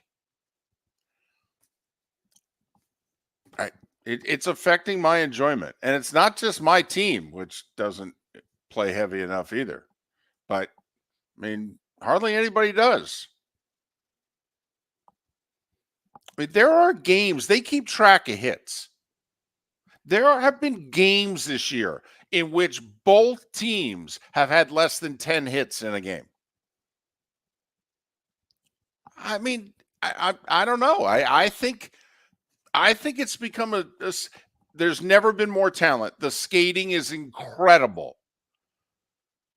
But come on, man. Hit somebody. All right. And we're about 2 weeks away from it to start ratcheting it up again because we're getting to the point where teams are going to start grinding for playoff spots and the game's intensity will pick up a little bit. But you're not wrong. Okay. All right. 29 after the hour. Bob Harig coming up in 10 minutes. Time now for the play of the day. Trent, what do you have? Much more sentimental than Katie's return to Brooklyn. How about Dame's return to Portland? The Bucks taking on the Blazers at Moda Center in Oregon. It's a back-and-forth affair, surprisingly, because the Bucks were a 10.5-point favorite. But it's the Bucks holding a 1-point lead with 20 seconds or so to play, and that's when the young Anthony Simons went ISO. Simons steps through. Floater. Got it! Big-time bucket by Anthony Simons. Doc Rivers calls timeout. I had to leave the Doc Rivers jab in there just for fun. Why not? Simons nails the 12-foot floater with a kiss. Brooke Lopez then misses the three. Blazers hit some free throws, and it's game over. Blazers win. Simons, the hero, he leads the way with 24 points. Dame does one better at 25 and 7 assists for good measure, but just 3 of 13 from deep. Not a great homecoming for Dame, and the Bucks are struggling. There's your Molly Maid play of the day. So let me get this straight. Under 10 seconds ago, we're down 1. We have Giannis and Dame Lillard, and Brooke Lopez is shooting a step-back 30-footer. Yeah, I didn't see what happened. What? I just was reading the play-by-play, and that's what happened next. Honestly, what? With 8 seconds left. With 8 seconds left, Lopez chucked up a 3. We got Giannis and Dame Lillard, and who's shooting the ball? Call Molly Maid today. It's the Molly Maid play of the day. 239-774-5839. That's 239-774-5839. And give your spouse the gift of a clean house. Bob Harig to talk some golf. That's next on Miller and Moulton. The law firm of Michael F. Hornung has successfully represented the citizens of Southwest Florida for over 30 years. As a former prosecutor, the information I know is information you need to know. If you've been arrested for a DUI, a criminal matter, or involved in an auto accident, call the law firm of Michael F. Hornung. I'm a local attorney with local knowledge to assist you through the process. For a free consultation, call 239-437-0095. That's 239-437-0095. Offices in Fort Myers. The waterways of Naples are a beauty to behold, and the Bayfront Inn has multiple ways for guests to enjoy the water and have some fun. Gather your family and friends and enjoy a leisurely day on the water with a pontoon or deck boat. If you prefer to explore the waterways without a motor, the Bayfront has canoes, standboards, and kayaks. At the end of your journey, enjoy lunch or dinner at the Bamboo Tropical Bar and Grill. The Bayfront Inn. Something for everyone. On 5th Avenue in Naples. Mark Miller for Molly Maid. Why Molly Maid, you ask? Trust. Moulton was a customer for 15 years. Affordability. Didn't I just say Moulton was a customer for 15 years? Worry-free services. Our professional house cleaners are fully insured and a 24-hour warranty. Call Molly Maids today at 239-774-5839. That's 239-774-5839 or online at mollymaid.com/FTMYERS. That's mollymaid.com/FTMYERS. Hello, friends and family of Southwest Florida. Are you looking to tap into the electric vehicle market? Well, look no further, because we here at Southwest Florida Golf Carts have just what you need. E-bikes, golf carts, LSVs, scooters, and more. Come down and talk with one of our experienced sales reps, have a soda and a smile, and you could be cruising the streets in your new EV today. Stop by the store or visit our website at flgolfcarts.com and enter for a chance to win $100 off your next purchase by answering John's monthly sports question. You were listening to Miller and Moulton on the Florida Sports Network.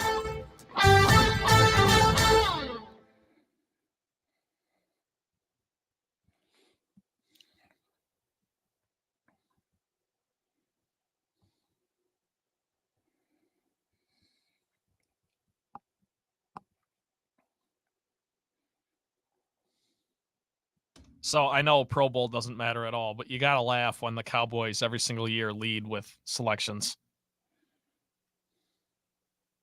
They've got 10 this year. Niners with 9, Ravens with 8, Eagles with 8, Browns and Lions with 7. Chiefs not in the top 5.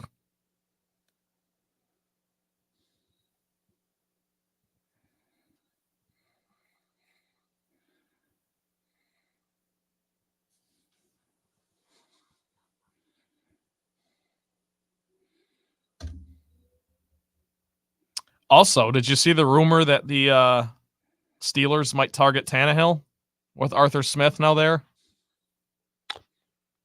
Interesting. That'll go over really well with the fan base. I know, that's why I think it's funny. So, so Trubisky's leaving, so you're moving on from Rudolph? Well, I think the idea They already said they're moving on from Rudolph. They already said that Kenny Pickett's the one. Right, so they'd bring in Tannehill. Well, but they're not even keeping him? I don't know. It's interesting. Apparently, they don't even want a competition. They don't want pressure on Pickett, so they want to get rid of Rudolph. But then why would you bring in Tannehill, who's better than Rudolph?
Here we go. Guest.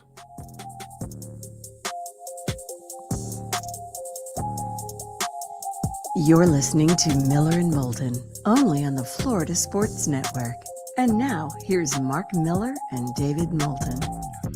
22 minutes before the hour. Scott Jackson at the top of the hour.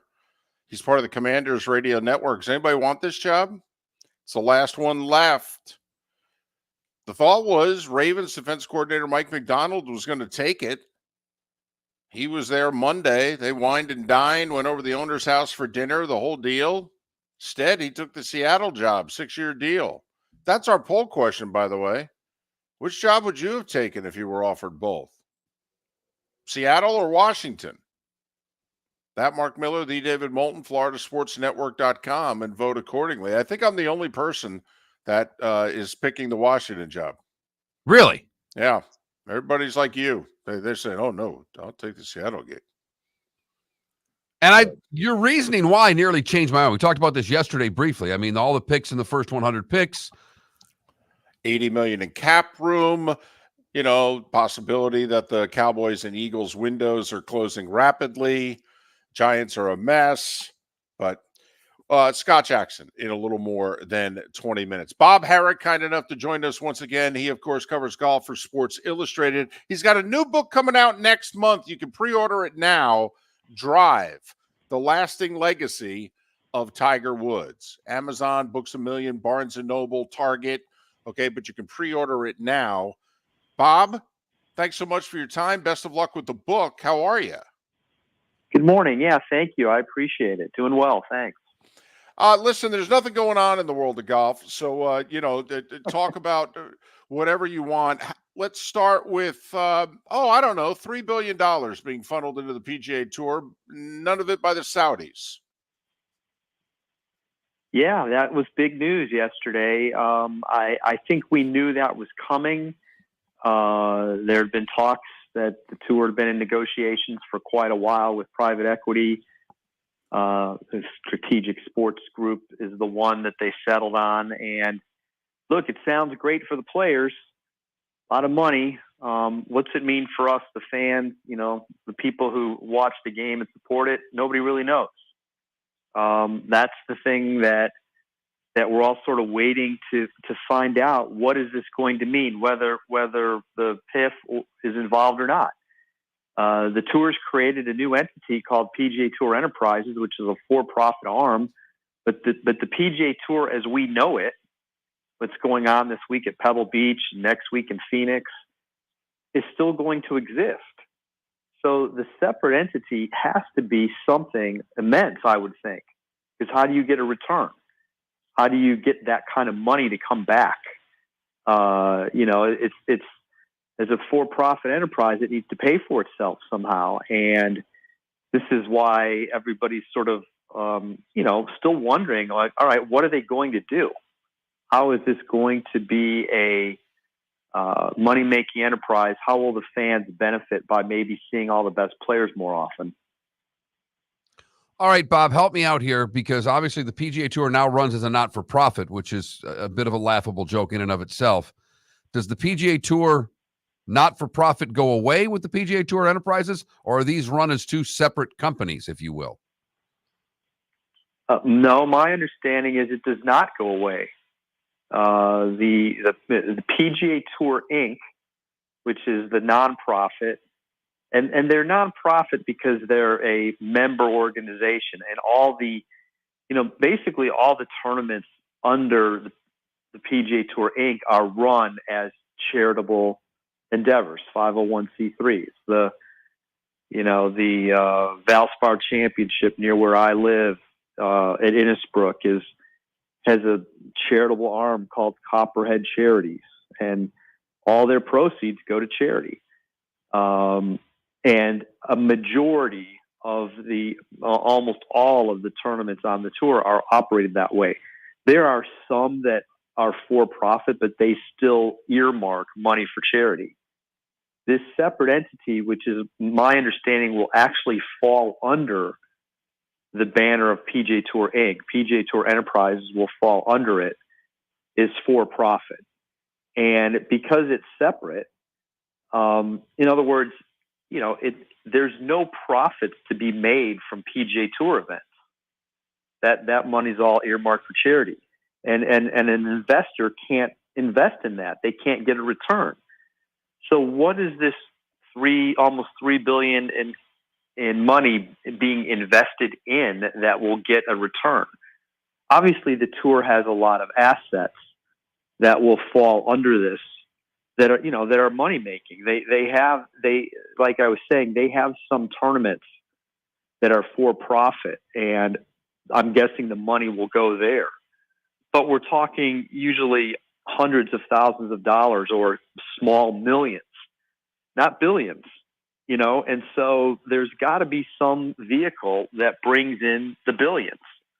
And everybody has been talking or thinking it's going to be some sort of, world tour or global event series, 6, 8, 10 events that everybody would play in, regardless of what tour you're on. You'd have to qualify in some way, obviously. But would kind of, sort of like if you understand Champions League soccer in Europe, all the countries in Europe have their own big soccer leagues, including the Premier League in the UK. But yet the top teams come together for the Champions League, and it's a huge deal. And they qualify from the various countries. That's sort of what you're talking about here. But how do we get to that point? Because there's only so many tournaments a guy can play. In theory, you'd have to have maybe some PGA Tour events that count as these world events or live events per se, if they ever come on board, or DP World. And, getting from here to there is no easy task. I mean, you're almost starting from scratch to make this happen. And I think to make anything happen for next year is a big question. Can that be in place by 2025?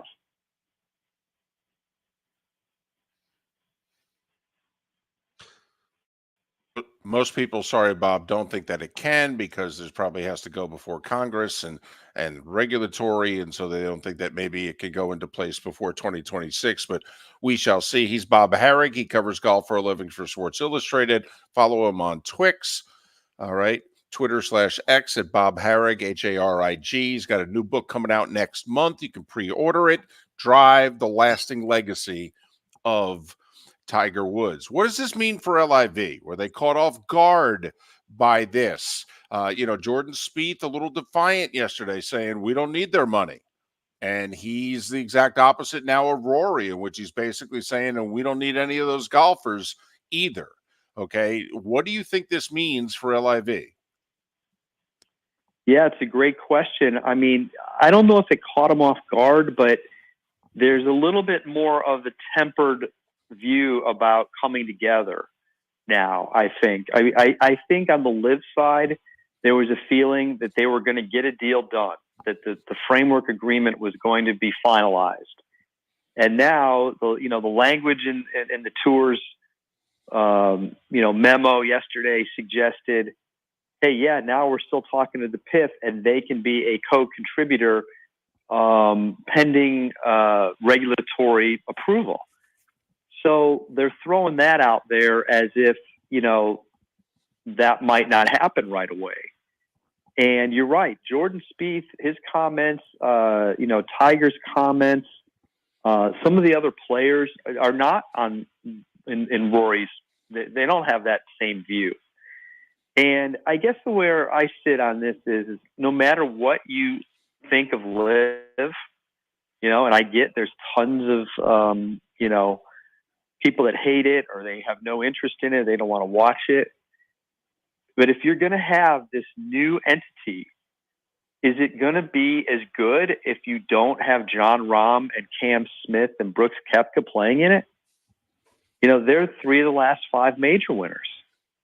And, I just don't think I think what the fans want is they want to see, or at least a good number of them, have Rahm and Spieth playing together more than just the majors. And look, I get that, hey, they made their decision. That's true. They did. Nobody ever knew if they were going to come back together. That was the chance that was taken. And I would argue that LIV, without some sort of agreement with the tour for its players to come back, is going to struggle, because it won't have the pathways to viewership, sponsorship, revenue. They're burning millions of dollars every time they play. This week in Mexico, next week in Las Vegas. And how long are they going to continue to do that? The PGA Tour agreement, if it ever were to happen, gives them a form of acceptance. So it's very interesting. They say they don't need PIF. Maybe they don't. That setup can maybe work with that amount of money, but the money is a different issue now. Are you going to shut them out? And if you do, well, then you're being a bit disingenuous about bringing all the top players together. And that's where we are right now. It's going to be very interesting to see how this proceeds. Bob, what do you think brought about Rory's 180? I mean, this is a guy who, they've got to face punishment. There's got to be consequences for this too. No, we don't need any punishment. I mean, it's a complete 180. What do you think brought it about? I think a couple of things. I think maybe he saw the inevitability of the PIF being involved in sports. And obviously they've kind of spread their wings in other areas, especially soccer. He has friends that have gone over that he, is beginning to kind of see their side of it, the life-changing money. Maybe there's some personal stuff in there. He doesn't want to see guys like Rahm and Hatton not be part of the Ryder Cup. So I think that's a big part of it. And he's sort of the one advocating for, we need to do something global with a U.S. base. And I think he realizes it's not the same without those guys. He was asked this week, about not having some of those players in field, and is it as meaningful? And he said, look, no, if I win this week, it's not as big of a victory as if Rahm and Hatton and Brooks were here. And you're going to continue to hear that kind of talk from the live side of things the longer it goes where guys can't get in the majors. We're going to see a guy like Joaquin Niemann, who won the Australian Open and just finished fourth in Dubai. Not at this point, he's not in any of the majors this year. The majors have always missed some big players, but more and more that's going to happen if there's no resolution to any of this. And, fans notice. I don't think it'll keep them from watching the majors, but it is something to think about. Are they quite as good without some of these guys? John Rahm going to move the needle? I mean, is anybody going to turn on the CW this week or next? I mean, going up against Pebble and Phoenix, two pretty, popular PGA Tour events. I mean, is John Rahm enough to move the needle? I think there might be a curiosity factor, but you just hit it. Why they are scheduling their events this year against some of the biggest tour events when their mandate had been to avoid them and also to say they were additive is really curious. I mean, at the very least, why not end your event this week by 4:00 Eastern time so that maybe you'd catch some people before they tune into Pebble Beach? Maybe they'll watch you until that comes on. Instead, they're basically in the same window. They're going till 6:00 Eastern time, both weeks. And they've got other events scheduled against the tour's signature events. They play the week before the PGA, which is Wells Fargo. I believe they might be playing the week of the Arnold Palmer, although they're overseas. But when they're overseas, their broadcasts are tape delayed and in the same window. They're playing the week of the Memorial. I mean, that to me makes no sense. A lot of people tune into Pebble Beach just to see it, just to watch Pebble Beach. Right. It doesn't matter who's playing. So, I mean, is Rahm going to move the needle? I think what it does is it hurts the tour more than it helps live. The tour is without the reigning Masters winner. But, is it going to mean more people are going to watch live? I don't know. It's possible, but, I still think that they're going to struggle with going up against some of the tour's biggest tournaments. He's Bob Harig. He covers golf for Sports Illustrated. His book coming out next month. You can pre-order it at all the places. It's called Drive: The Lasting Legacy of Tiger Woods. Remember, he wrote that great book about Tiger and Phil and their rivalry a few years ago. He's Bob Harig. Follow him on Twix, Twitter/X at Bob Harig, Harig. Bob, as always, thanks for your time and insight. Safe travels, and we'll talk again soon. Bob Harig of Sports Illustrated here on Miller and Moulton. Visit Jason and Todd at the Diamond District. If you're in love and thinking about a diamond, you'll want to hear from my friends Jason and Todd at the Diamond District. When purchasing a diamond, you deserve a relaxed, stress-free, and educational experience. You want to have a good time and feel comfortable. You want selection, quality, and value. At the Diamond District, you'll get it all. With our team of non-commissioned diamond advisors, no one's in a rush. We care only about you and making sure your needs and wishes are fulfilled. You'll be wowed by our selection of GIA certified diamonds, stunning diamond bracelets, earrings, pre-owned Rolex watches, exotic ruby, sapphire, emerald, and tanzanite jewelry. There's something for everyone at the Diamond District, and all at the lowest prices anywhere. Jason and I love what we do and are in the store nearly every day. We look forward to shaking your hand and welcoming you to our Diamond District family. Visit Jason and Todd at the Diamond District. The law firm of Michael F. Hornung specializes in criminal defense, DUI, personal injury, nursing home claims, and auto accidents. I'm a former prosecutor with over 34 years of experience. The information I know is information you need to know. If you've been arrested for a DUI, time is of the essence to maintain your driving privileges. Call the law firm of Michael F. Hornung for a free consultation. At the law firm of Michael F. Hornung, we are committed to excellence in your representation. Being a local attorney with local knowledge is clutch to the success of your case. For over 30 years, we have successfully represented the citizens of Southwest Florida. For a free consultation, call 239-437-0095. That's 239-437-0095. Our offices are conveniently located in Fort Myers. Visit online at mfh-law.com. Hello, friends and family of Southwest Florida. Are you looking to tap into the electric vehicle market? Well, look no further, because we here at Southwest Florida Golf Carts have just what you need. E-bikes, golf carts, LSVs, scooters, and more. Come down and talk with one of our experienced sales reps, have a soda and a smile, and you could be cruising the streets in your new EV today. Stop by the store or visit our website at flgolfcarts.com and enter for a chance to win $100 off your next purchase by answering John's monthly sports question. Mark Miller for Molly Maid. Why Molly Maid, you ask? Trust. Moulton was a customer for 15 years. Affordability. Didn't I just say Moulton was a customer for 15 years? Worry-free services. Our professional house cleaners are fully insured and a 24-hour warranty. Call Molly Maids today at 239-774-5839. That's 239-774-5839 or online at mollymaid.com/FTMYERS. That's mollymaid.com/FTMYERS.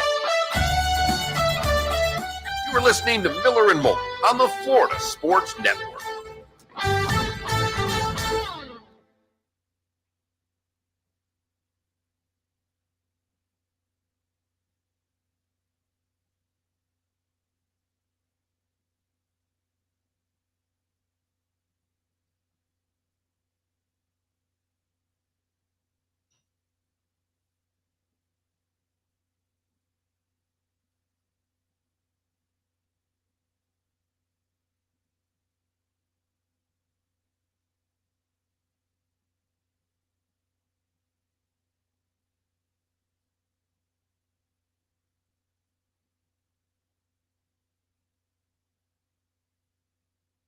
Senior Bowl. I would like to go to the Senior Bowl to watch the practices. That would be fun I would too. because they're getting after it. Yeah, they're grinders because they're all Right. fighting for draft position.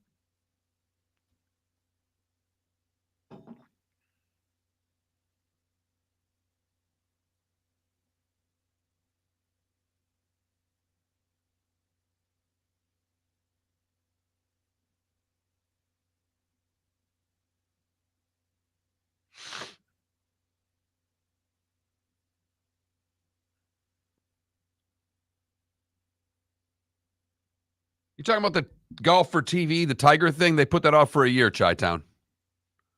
Apparently the facility wasn't going to be built in time.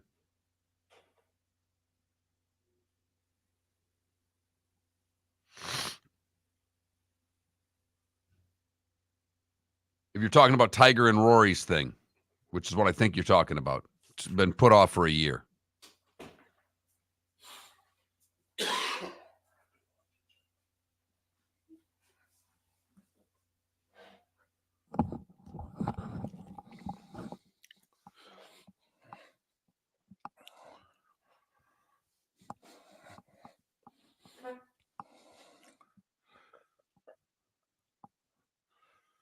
I was just saying to Trent, I'd love to go to the Senior Bowl just to watch the practices because I just saw some videos of a center that they're being highly touted, and I mean they are just getting after it.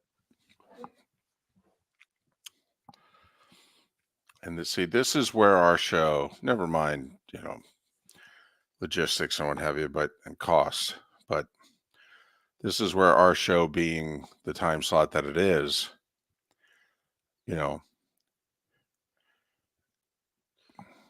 how do we get people on the air? We'd have to stay around. Who could we get to come on before, they start going to work? From players to coaches to scouts to,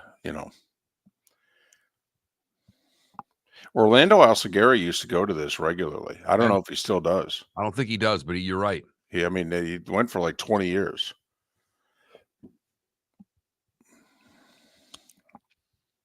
Johnny, I thought Tiger's walking better.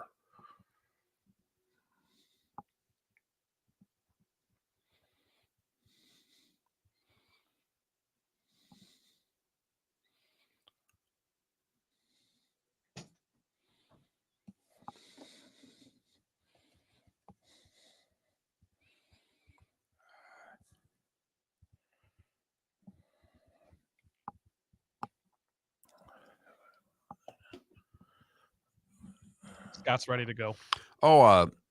Met both the color guys for the Bruins, both radio and TV yesterday. Oh, cool. And I don't know which was which. The radio guy I talked to more. You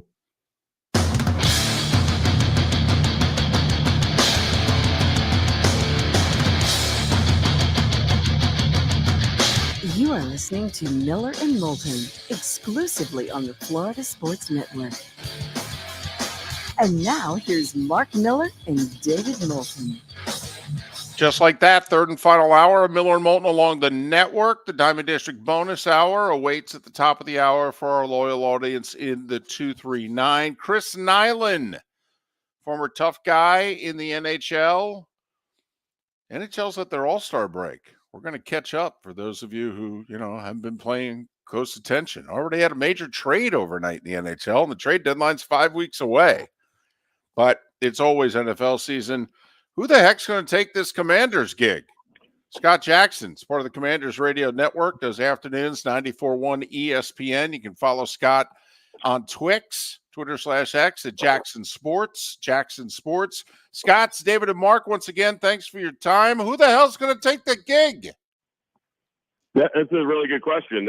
We know this is not Ben Johnson, and I guess Mike McDonald also was another person that they might have been pivoting to, and obviously he went to Seattle, Washington, and not Washington. So, it's been interesting because I think a lot of us thought this had a lot of appeal to it. Of course, part of the search, once they fired Ron Rivera some 24 days ago, started with the general manager first. And, you really look back and think about it, it's probably one of these jobs that was more appealing to a GM, right? You got a lot of cap space, you got a second overall pick, it's kind of a blank canvas, brand new owner, those kind of things. And maybe, with some of these head coaches, they look at it a little bit differently, especially a guy like Ben Johnson, who just literally was, so close to getting to the Super Bowl. When he looks at it, he's maybe not as excited because he doesn't maybe even know anything about the quarterbacks in this draft or much about Sam Howell if he was, really sold on him, and he'd have to dive into all that. And it's a lot different from a team that is, appears to be ready-made to at least contend again in the NFC. And,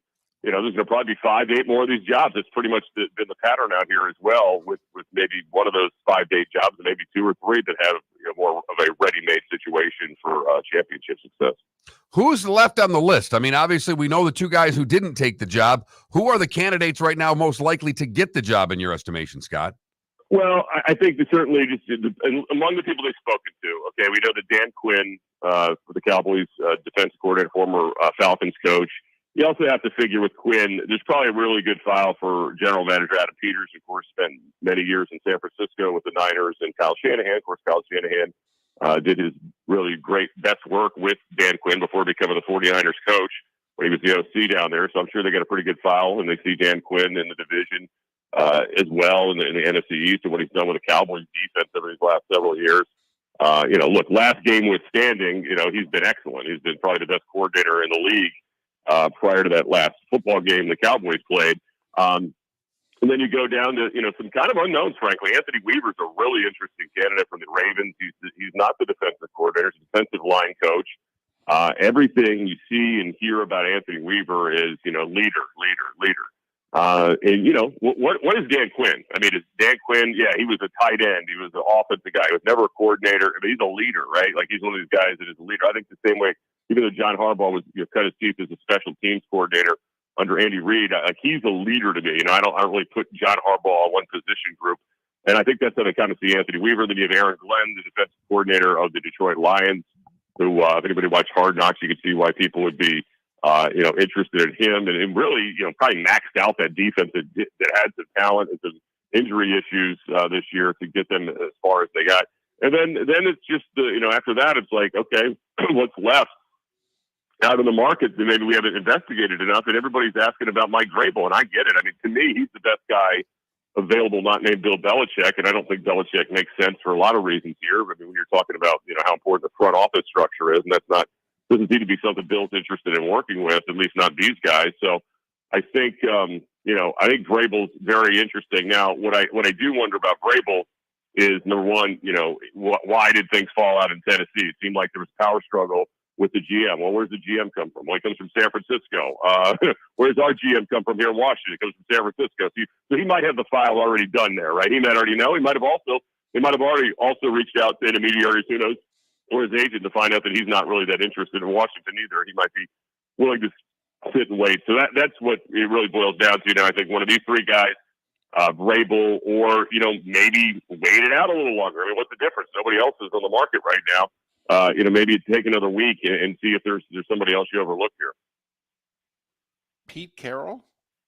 I mean, it's just difficult for me, for as much as Anthony Weaver comes off as being impressive and what have you. I mean, Bill Belichick, Pete Carroll, and Mike Vrabel are on the market. And if you're going to plan B, I don't know how one of those three can't be plan B. I mean, come on, Scott, you've hired people for a living. Okay. You've, sought out certain jobs. We all know how this works.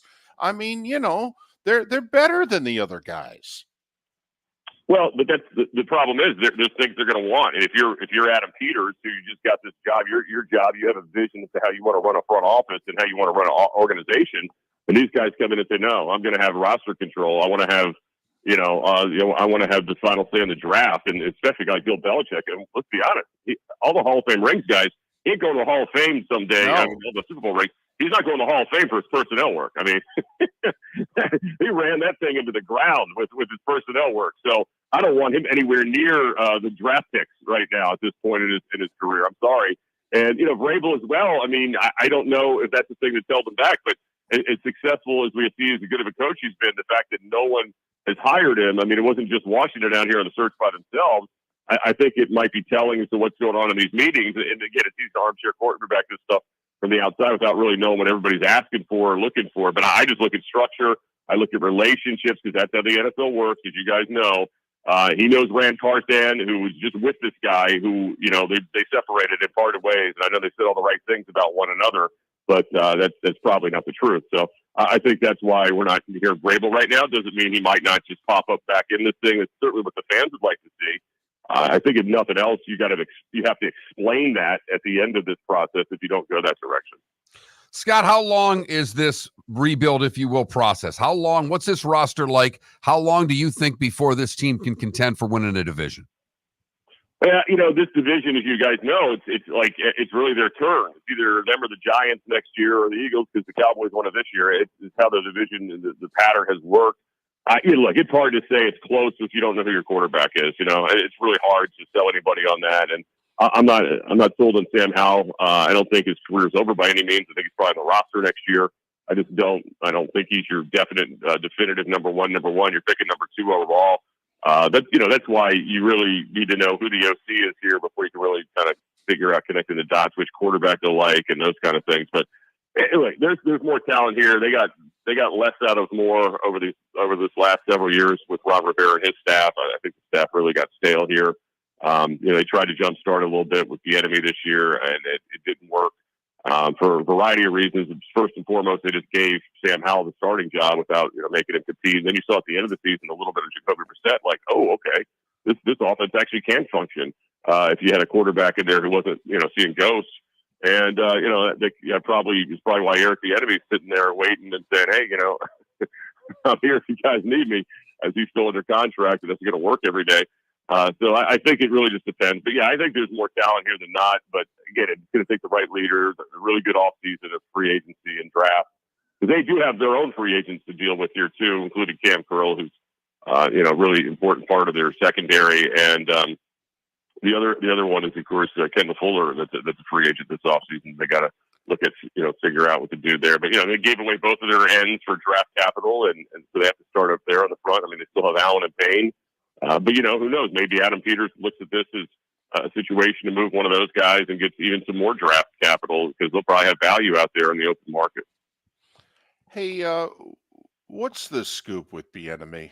I mean, this has been an interesting 5 years. OC in Kansas City, is he calling the plays? Is he not? Looks like he is some of the time. Looks like he isn't others. He got no credit for all their success. He goes to Washington. He didn't have a good offensive line or good quarterback play. But, the rub on Bieniemy is that, quite frankly, he's just difficult. Is that what the players said to you, or is Bieniemy getting a bad rap? Well, I think it's well documented here that some of the players did think he was a little, not even like a bad guy, but just, hey, look, it's my way. We're going to do it this way or else. It's different. I watched him at training camp, because obviously once training camp, as you guys know, ends, you see nothing.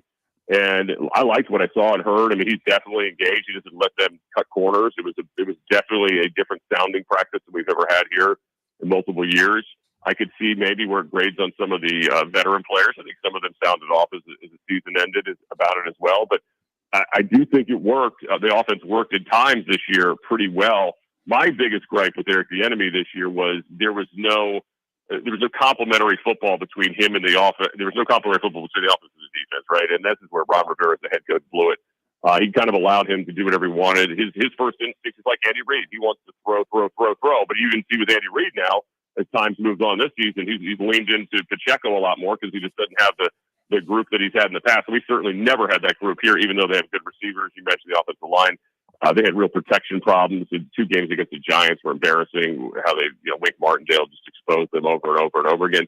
I would say he's stubborn at times with what he wants to do, and I think that's the thing that hurts you. But I think there's also some real good stuff out here as well. But I think the bigger frustrating part for many of us was just how they ignored some of the best players in this team in stretches in games and game planning.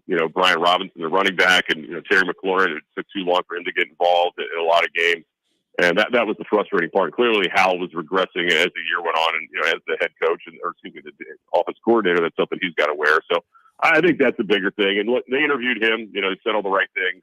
I don't anticipate he's a real candidate here, even though they're down to just very few options, maybe you could say. But I do think there might be a path here if you look at just read the tea leaves as to who's left on the board as far as candidates. They're all defensive guys that he could potentially, still be here as the OC. But I think whoever the head coach is really needs to get with him and say, hey, we got to play this way. Especially your defense is struggling. You can't be dropping back every time you're on offense and not giving them a chance to breathe and also give your quarterback a chance to compete. So I think that was the thing that really jumped out to me more than anything. All right. Who knows why all these other things passed him by over the years? I couldn't speak to that. Scott Jackson, part of the Commanders Radio Network, also Afternoon Drive 94.1 ESPN. Follow Scott on Twix, Twitter/X at Jackson Sports, Jackson Sports. Hey, best of luck. All the best to you and the family, Scott. Thanks so much for your time once again, and we'll talk before the draft. Awesome, guys. Thanks. Always good talking to you. Scott Jackson, kind enough to join us once again here on Miller and Moulton. So our poll question, Mike McDonald chose Seattle. He had the Washington job if he wanted it. He chose Seattle. If you had the choice between the Seahawks or the Commanders, which job would you choose? It's our poll question. David picking Washington. I pick Seattle. And we'll switch gears here in 25 minutes and talk some hockey with Chris Nilan. Yeah. As long as he doesn't hit us first. Miller and Moulton, thanks for listening. Visit Jason and Todd at the Diamond District. 20 years ago, Jason and I had the idea for a jewelry store like no other, with a vast selection of certified diamonds priced 8 to 12% over cost. A team of individuals who are educated, driven, and believe in cultivating relationships. Today, we have become one of the largest independent jewelry stores in the country. Todd and I love what we do and are in the store nearly every day, along with our GIA gemologists, master jewelers, custom designers, and non-commissioned diamond consultants, all of which we consider family. As direct diamond importers, we travel the world, forging relationships and sourcing diamonds. What we love most about our business is that we can call Southwest Florida our home. If selection, value, and comfort are important to you, give the Diamond District an opportunity. You won't find a better diamond buying experience. Todd and I look forward to shaking your hand and welcoming you to our Diamond District family. At the Diamond District. The law firm of Michael F. Hornung specializes in criminal defense, DUI, personal injury, nursing home claims, and auto accidents. I'm a former prosecutor with over 34 years of experience. The information I know is information you need to know. If you've been arrested for a DUI, time is of the essence to maintain your driving privileges. Call the law firm of Michael F. Hornung for a free consultation. At the law firm of Michael F. Hornung, we are committed to excellence in your representation. Being a local attorney with local knowledge is clutch to the success of your case. For over 30 years, we have successfully represented the citizens of Southwest Florida. For a free consultation, call 239-437-0095. That's 239-437-0095. Our offices are conveniently located in Fort Myers. Visit online at mfh-law.com. You are listening to Miller and Moulton on the Florida Sports Network.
$300 fewer people on the golf course at the PGA this year than last year.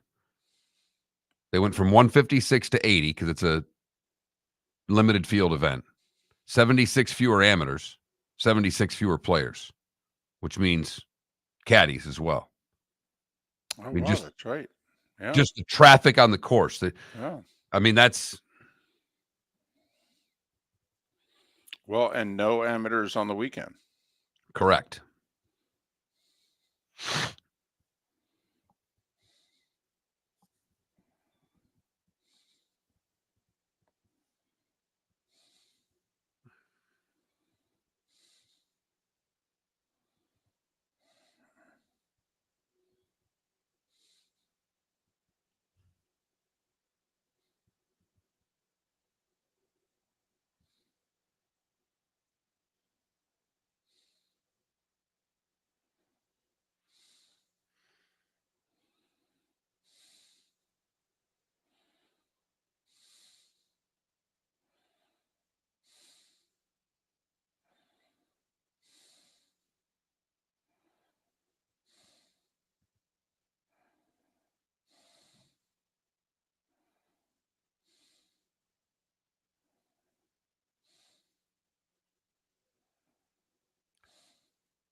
So, right? Do you go to Krispy Kreme before you pick up mom, or do you take mom to Krispy Kreme? No, I take mom to Krispy Kreme.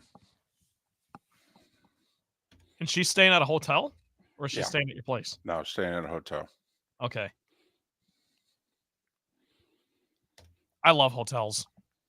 David, I know you probably get your fair share, but Well, I'm spoiled though. I mean, okay. and the hotels I get are ridiculous. Here we go.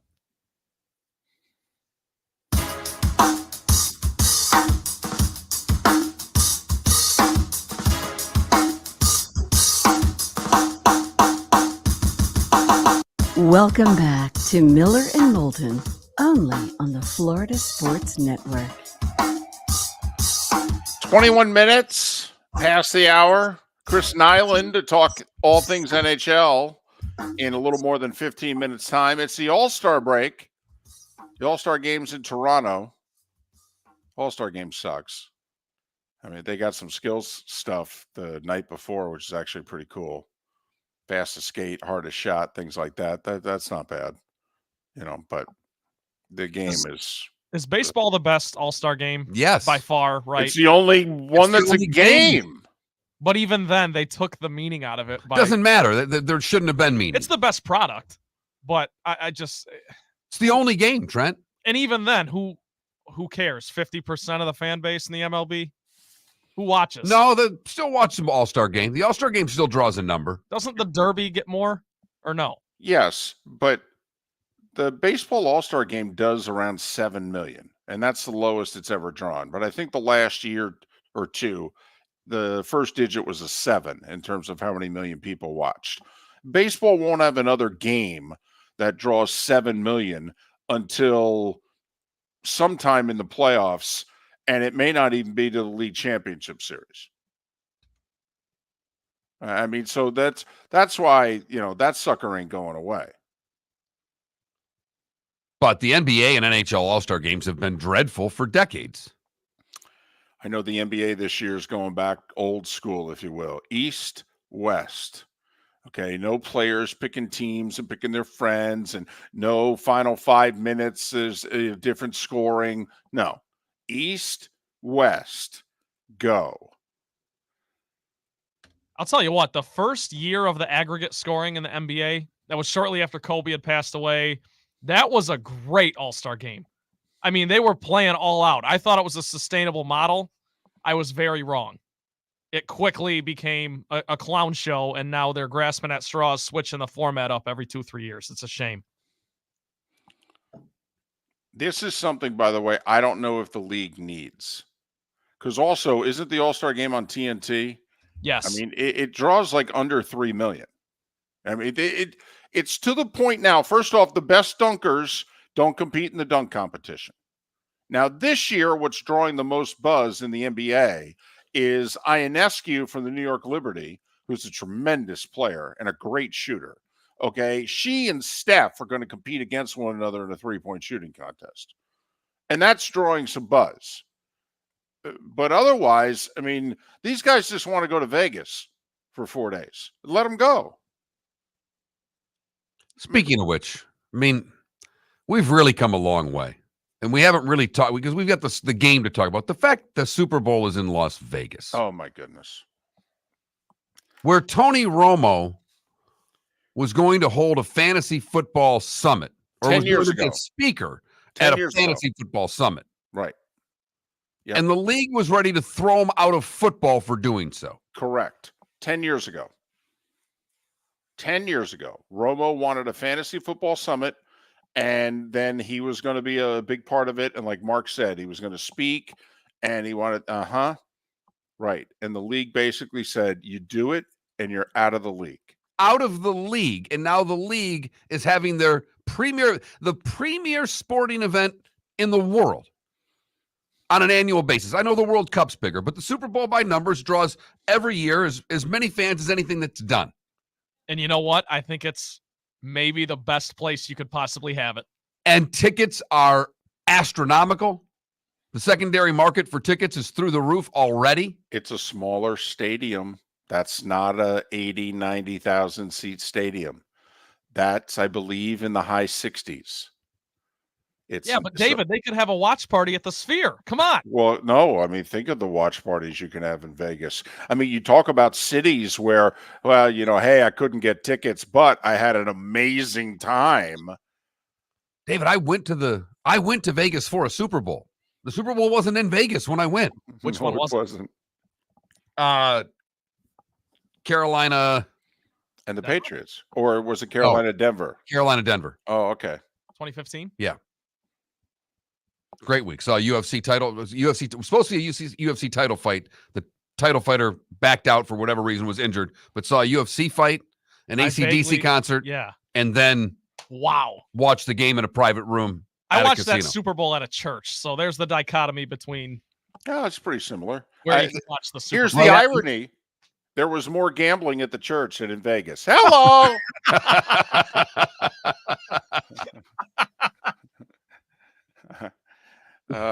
So, Mark, 6 years, by the way, after Romo wasn't allowed to have anything to do with fantasy football in Vegas, there was a team in Vegas. Right. An NFL team in Vegas. Right. And now there's the Super Bowl in Vegas.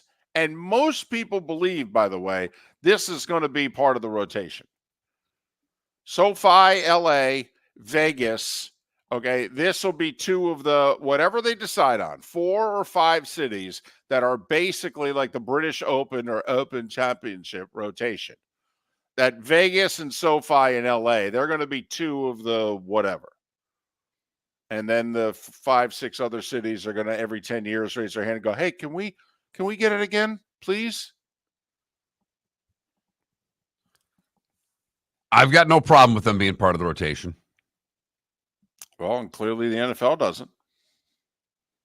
I mean, do you? Do you think there's a better place to have a Super Bowl than Las Vegas? Well, once you have one, I mean, you might as well have 32.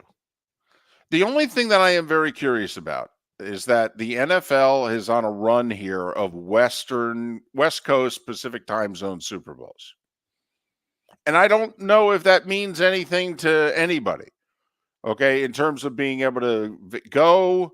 I do know it's a big deal with the media because we all like to go. But, Mark, because it's in Vegas this year, for as sparsely attended the Los Angeles and Phoenix media days, radio rows, and what have you were, there's never been more media credentialed. There's never been more stations on Radio Row next week as there will be at this year's Super Bowl. And why do we think that is? Gee, I wonder. Mm-hmm. You think maybe because it's in Las Vegas? Mark, I think you make a dadgum good point. Miller and Moulton, however, will not be in Las Vegas for Super Bowl week. week. Will not. And even here's the bad thing: even if there were a way for us to get there, doing mornings 3 hours earlier, Radio Row's not it. From a personal standpoint, for Miller and Moulton, this sucks. I'll tell you what, though, how the heck are you at 3:01 a.m. local time? I mean, that's we would have been able. I guarantee you this much: by Friday, you wouldn't have been doing it alone. You think so? Because I think by Friday, no. I think security guards. I think we'd have because we'd be there early. We've been to a number of these. We've always made friends with people who work every day. We've always been pretty good about the because we're the rank and file. Right. Seeing the guy that's grinding every day, showing up to work, and by the day or 2 or 3, hey, how you doing? And getting a response back from that guy. I think we would have had a chorus doing how the heck are you by the end of the week. Really? Because I think there's a chance that one of the other morning shows would have beaten me up and thrown me in an alley by Friday. There's that chance. Both are still a possibility, David. You know, the poor guys in Charlotte are about ready. Hey, welcome to Smith & Wesson. Okay, and then all of a sudden they hear, the heck are you? In the background. And that's that fat, loudmouth guy in Florida again. Sorry. I think we would have had a chorus by the end of the week. I'm convinced of it. I'm with Mark. David, you got to give yourself some credit. I think people would love it. All right. 3:01 a.m. local time. Just remember, 3:01 a.m. local time. The only good thing, see, it's not like a hotel lobby. People haven't even gone to bed yet. We would get a crowd. We'd have hundreds doing it with us if we were in a hotel lobby. Well, the good news is in 5 years, when the Super Bowl's back in Vegas, we can find out. I'll tell you what. If it's back in Vegas, if we're still doing this, we're going. Okay. We need another Radio Row. We need one more. Well, 3 years. If I don't blow the gig in 3 years, ABC gets the Super Bowl. It's in Los Angeles. Yeah, I know. Los Angeles is in Vegas. No, I know that. Mark Miller for Molly Maid. Why Molly Maid, you ask? Moulton was a customer for 15 years. Affordability. Didn't I just say Moulton was a customer for 15 years? Worry-free services. Our professional house cleaners are fully insured and a 24-hour warranty. Call Molly Maids today at 239-774-5839. That's 239-774-5839 or online at mollymaid.com/FTMYERS. That's mollymaid.com/FTMYERS. The law firm of Michael F. Hornung has successfully represented the citizens of Southwest Florida for over 30 years. As a former prosecutor, the information I know is information you need to know. If you've been arrested for a DUI, a criminal matter, or involved in an auto accident, call the law firm of Michael F. Hornung. I'm a local attorney with local knowledge to assist you through the process. For a free consultation, call 239-437-0095. That's 239-437-0095. Offices in Fort Worth. Visit Jason and Todd at the Diamond District. 20 years ago, Jason and I had the idea for a jewelry store like no other, with a vast selection of certified diamonds priced 8 to 12% over cost. A team of individuals who are educated, driven, and believe in cultivating relationships. Today, we have become one of the largest independent jewelry stores in the country. Todd and I love what we do and are in the store nearly every day, along with our GIA gemologists, master jewelers, custom designers, and non-commissioned diamond consultants, all of which we consider family. As direct diamond importers, we travel the world, forging relationships and sourcing diamonds. What we love most about our business is that we can call Southwest Florida our home. If selection, value, and comfort are important to you, give the Diamond District an opportunity. You won't find a better diamond buying experience. Todd and I look forward to shaking your hand and welcoming you to our Diamond District family. At the Diamond District. You were listening to Miller and Moulton on the Florida Sports Network.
Saturday, I might go to the Miami game against Virginia Tech.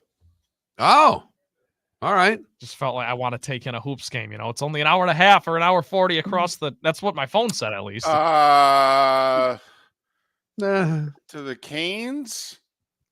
Hey, I'm plugged in the arena. I'm just going off what my phone says. I don't know. If you can get there in 2, I think you've made pretty good Yeah, time. I think 2's more realistic. That's what I'll aim for then. I don't even know if I'll actually go, but I looked at tickets. It's like they're not expensive at all. No. You can get like a $5. You got offer bowl FGCU. Are they home this weekend? Let's look. I don't think so. I thought they were home last weekend. They were. They played Stetson on Saturday. They whooped them. The reason I want to go is because I have a couple friends who are on the cheer team there because we met when Michigan State and Miami were both in Greenville 2 years ago. That was the regional site. So they're fun. We've kept in touch on social media. And You know, the other bet I should have made last night was the other easy one was taking South Florida against East Carolina because they're bad. I know they were on the road. I was nervous. And you have more of a pulse on ECU just because you follow them. Oh, and my boy goes to the games once in a while, and his 2 friends are big basketball fans. FGCU a road favorite tonight at Central Arkansas. I don't know about that. No, seriously, I don't. I mean, they're a very inconsistent team. You can get burned very easily on FGCU. They're one of those teams that you just don't bet on, no matter. I mean, they lost by 36 at home to Lipscomb and beat Stetson by 24 at home days later. I mean, they're unreal how inconsistent they are. Nebraska at home tonight, getting a 1.5 against Wisconsin. Oh, I like that. Huskers are frisky this year. They're a tournament They team. are. USC at home getting 2.5 against Oregon. He needs to win that game. Boy, does he ever. He's his last year in the Pac-12's gone awful.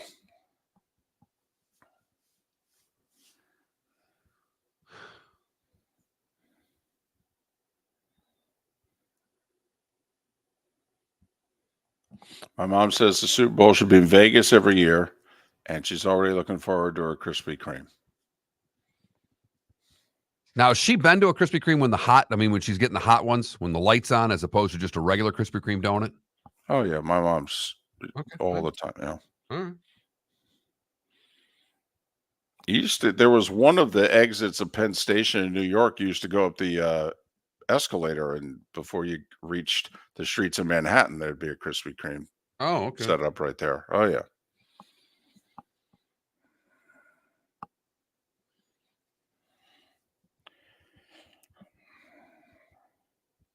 My mom would be more excited about the Krispy Kreme than turning to her right and seeing the Empire State Building.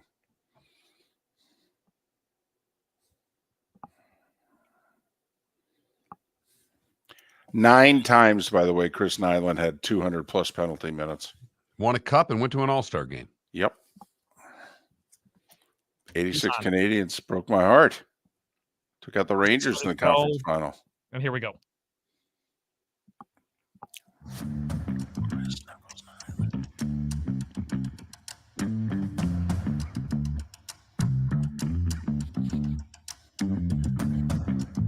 You're listening to Miller and Moulton, only on the Florida Sports Network.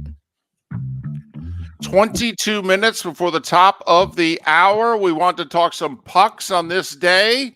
We reached out to Chris Nilan. He goes by Knuckles. He's host of the Raw Knuckles podcast. Follow him on Twix, Twitter/X at Knuckles Nilan 30. Knuckles Nilan, Nilan 30. Chris, it's David and Mark. Good morning. Thanks for your time. How are you? How you guys doing? All right. Pretty good. It's actually pretty warm up here in Montreal. Not quite as cold as it normally is. Right around 30 degrees, which is kind of balmy for this time of year up here. So, yeah, things are good. So you have to keep the clubs put away for a little bit longer, Chris. That's for sure. Yeah. Yep. Before we get into this year, I'm just curious. Who was the toughest guy you ever played against? Yeah, I mean, I answer this the same way every time. guys who do that job are all tough. There's no, I never classify guys. This guy's tougher than that guy. This guy's I knew if a guy's a lefty or righty, but I classified them all the same. Guys who do that, I think it's the toughest job in sports. Guys who, especially back in the day, guys who had to go out there and drop their gloves every night. A lot of pressure. It's difficult to do, and some guys have no problem doing it. Other guys have a huge problem with it. Did you ever get fooled? I worked in Atlanta for their IHL team. We had a kid, Jeff Buchanan, really tough, but he was a lefty. When he got called up every once in a while, you didn't know you were fighting. You said fighting a righty or a lefty. Did you ever get fooled by a rookie or a guy upcoming? No, I never got fooled. And listen, if all of a sudden I was fighting a lefty who started throwing rights, I'd make adjustments during the fight, and I could because I was a pretty good technical fighter.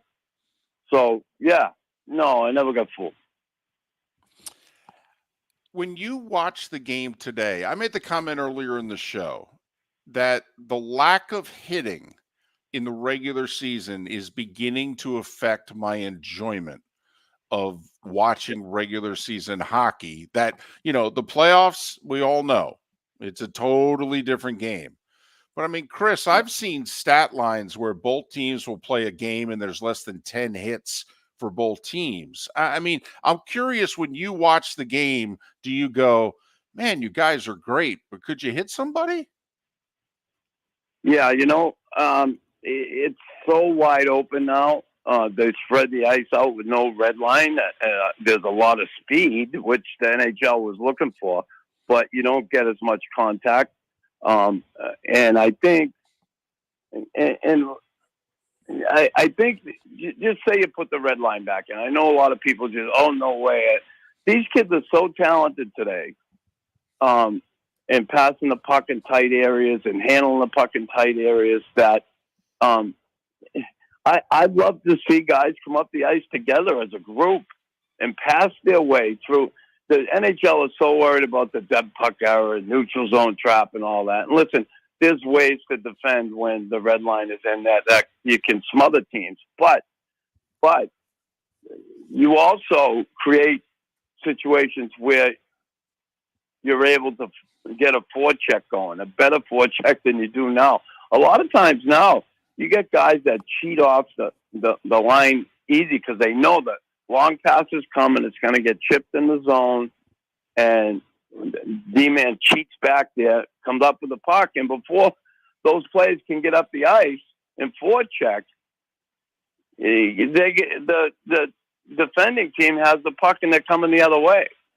So you can take a lot of that away by, cheating back in that long pass. We see it every game. Guys post up real high.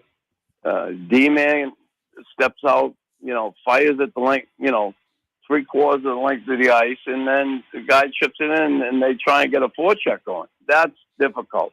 That's something that I think has to certainly, if it did change, I think it would help that part of the game somewhat. But, and as far as, no hitting, there's really no, rivalries anymore. I look at the Montreal-Boston rivalry, which is unbelievable, and it's great years, but we don't see it anymore. And those get created by playoff hockey. There's so many teams that, anybody can beat anybody in a given night. It's I don't know. It's a bit watered down, to be honest. And yeah, playoff hockey still is awesome because, it's for all the marbles. Guys really get ready to play, and the game's played the way it should be played. You did allude to it before, but there has never been more speed in this game than there is right now. And when you look at the McDavids and the McKinnons and the way they're playing, it just, if you could add a touch of hitting, I don't know if, because the game's never been faster, but has the game been better? Yeah, I think the game's been better overall. It depends what people want to see. I mean, I look back in the A's and the game, it's still a fast game. I just wonder right now if you put that red line, and if you can't go way up the ice, and you can't gain all sorts of speed to try and get in there, and if you're fortunate enough to get in there and run someone through the glass, like now you gotta pass the puck in tight areas and make your way up the ice as a group. You can't get way up the ice. You can't, step out and make that long pass. And it's funny. None of these guys, none of them have ever played with a red line in the game, right? None of them. They've always grown up without a red line. And I really think that has a lot to do with it. We talk about the speed. You take the red line out, man, guys they don't have to wait up, for the rest of their team before they cross the red line, So it's I know they don't want to do it. The league doesn't want to do it because they want speed. And, at times you get violent collisions. You do in the game, but it's not a consistently physical game during the season. No question about it. He's Chris Nilan. He goes by Knuckles, a winger with the Canadiens, Bruins, and Rangers. Won the Cup with the Canadiens in '86. He's host of the Raw Knuckles podcast. Follow him on X at Knuckles Nilan, Nilan 30. Knuckles Nilan 30. All right, who you buying? Who you not believing in? Vancouver, what? Most points in the West. They go out and they get Lindholm from Calgary overnight. That's a second or third line center. A year ago at this time, they were a train wreck. Now they could be the best team in the West. Are you buying the Canucks? I am. I like what they've done there. And they go on and get Lindholm for Pedersen. Pedersen, he's quite a player. Talent. He can score. There's times he hibernates, but, any player that superstar players, the guys in the upper echelon of the league, at times are going to have difficulty scoring. And I think this Lindholm deal is going to help him out somewhat and help this team out. I'm buying the Canucks. I like Rick Tocchet as a coach. I think he's got a good blend of dealing with, the nouveau NHL player, if you will, the players of today, and a blend of old school. He's got that. I think a really good mix of that. He got a good handle on how to communicate with guys, and he's still has a firm hand, which I like. I think you need that today, and this team is. I mean, Rutherford has a history of, getting teams where they can be a consistent winner in the NHL on a nightly basis, and that's not easy with the salary cap or juggling, players, signing players, and having good enough bottom six forwards to be able to compete, and also a good enough back end. Well, speaking of bottom six forwards, that's where, the Lightning, who have been such a good team now for a decade in running, it seems every year they've lost a McDonough or another player at the bottom six. Do the Lightning have enough? They've won 8 of their last 10. They still have a Vasilevsky, which leads me to believe they can make a playoff run. Are you buying the Lightning right now? I hate to say this because I love John Cooper. But I think right now, as a coach, he is getting every last drop out of this team that he can. Are they, when those dynasty teams or those teams that are really good, they start to get long in the tooth, it gets more difficult. It's like Pittsburgh, the guys their core is near the end, and yeah, they're still going to go out and get their points here and there, but that compete level, that mental side of the game, that when you're young and hungry and you haven't won that thing yet, or you won one and you want to win that second one, man, you got to have that. And I think to some extent that ship has sailed in Tampa, but you still never know. Could they win a round or two? I don't know if they have what it takes to be standing at the end. Vasilevsky, by the way, just overwhelmingly won the player poll that was done by The Athletic, in which, most overrated, underrated, best goalie, this, that, and the other thing. 44% of the players who responded said Vasilevsky was the best goalie in the league. All right, Panthers following up the playoff run, second best record in the East. We buying them? I'm buying them. I buy them as a playoff team, man. I just love the way this team played. They played the game the way it's meant to be. They got that edge. They're cocky. And of course they take on the personality of the captain. And I just think that's awesome. They have a seasoned head coach, been around forever, and this is just a really good playoff hockey team. Sam Bennett, nasty out there. You better have your head up when Sam Bennett's on the ice. I just love the way they play. And yeah, I'm buying them.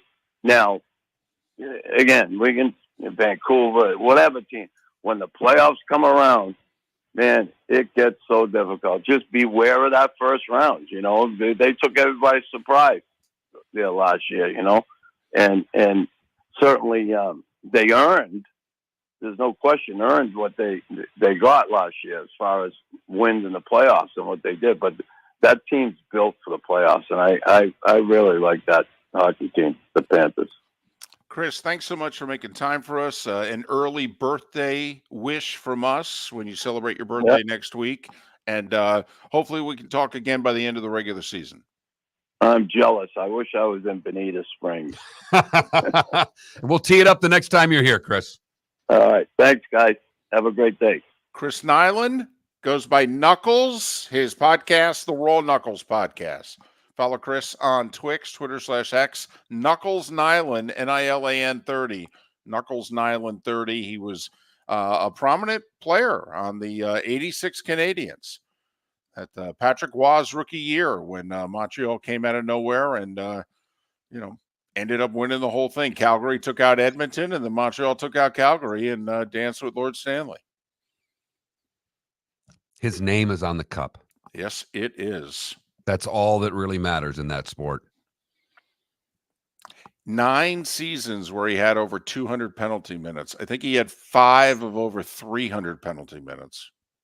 Great answer on the tough guy, by the way, that they're all tough, that doing that job. And I'm surprised because I not getting fooled ever in your career is paying a lot of attention. Being able to switch righty to lefty when there was that many tough guys in the league, not easy to do.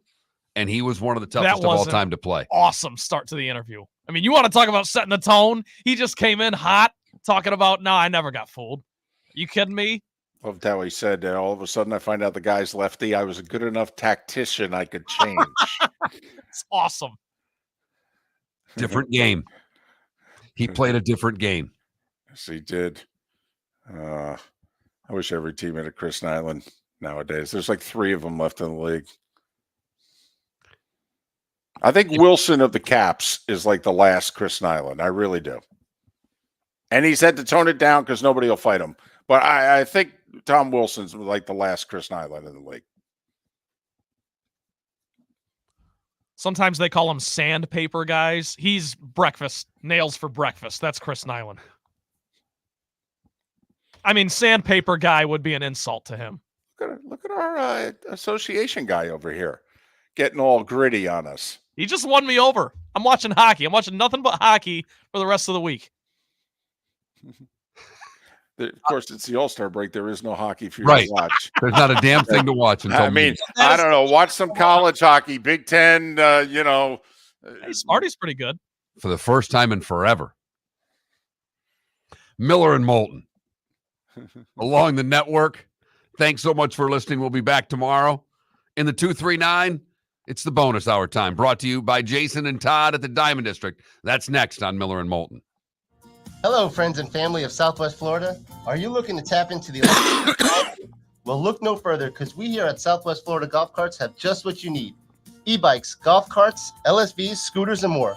Come down and talk with one of our experienced sales reps, have a soda and a smile, and you could be cruising the streets in your new EV today. Stop by the store or visit our website at flgolfcarts.com and enter for a chance to win $100 off your next purchase by answering John's monthly sports question. Mark Miller for Molly Maid. Why Molly Maid, you ask? Trust. Moulton was a customer for 15 years. Affordability. Didn't I just say Moulton was a customer for 15 years? Worry-free services. Our professional house cleaners are fully insured and a 24-hour warranty. Call Molly Maids today at 239-774-5839. 239-774-5839 or online at mollymaid.com/FTMYERS. That's mollymaid.com/FTMYERS. Visit Jason and Todd at the Diamond District. When choosing something of high value and personal significance, such as a diamond, you want to shop with the best. And the mall is not the place to be. Here are my friends, Jason and Todd with the Diamond District. Take a stroll in the mall, pop into a few joy stores, and you'll soon discover you're in the wrong place. Rings begin to look all alike. You're not finding GIA certified diamonds. You quickly realize you know more than a salesperson helping you, and all the same financing gets pushed on you. Visit Jason and me, and you'll find America's top bridal designers dealing exclusively with the Diamond District. You'll find the largest selection of GIA certified diamonds, all priced 8 to 10% over cost. You'll find educated sales consultants who have many years' experience and are not paid commissions. And you'll find Todd and me in the store nearly every day, wanting to shake your hand and welcome you to our Diamond District family. Visit Jason and Todd at the Diamond District. Located on the East Trail, locally owned Naples Tiki Bar and Grill is an outdoor eatery next to the Hitching Post Shopping Center. Island-inspired food with a true tiki theme. The best place in Naples to enjoy the beautiful weather in Southwest Florida. The Naples Tiki Bar and Grill offers a great menu for dine-in or takeout. Enjoy our famous pulled pork, huge burgers, and tiki bar cocktails. Don't miss happy hour every day from 3 to 6 and live music 7 days a week. See you soon at the Naples Tiki Bar and Grill, 11498 Tamiami Trail East. The law firm of Michael F. Hornung has successfully represented the citizens of Southwest Florida for over 30 years. As a former prosecutor, the information I know is information you need to know. If you've been arrested for a DUI, a criminal matter, or involved in an auto accident, call the law firm of Michael F. Hornung. I'm a local attorney with local knowledge to assist you through the process. For a free consultation, call 239-437-0095. That's 239-437-0095. Offices in Fort Worth. You are listening to Miller and Moulton on the Florida Sports Network.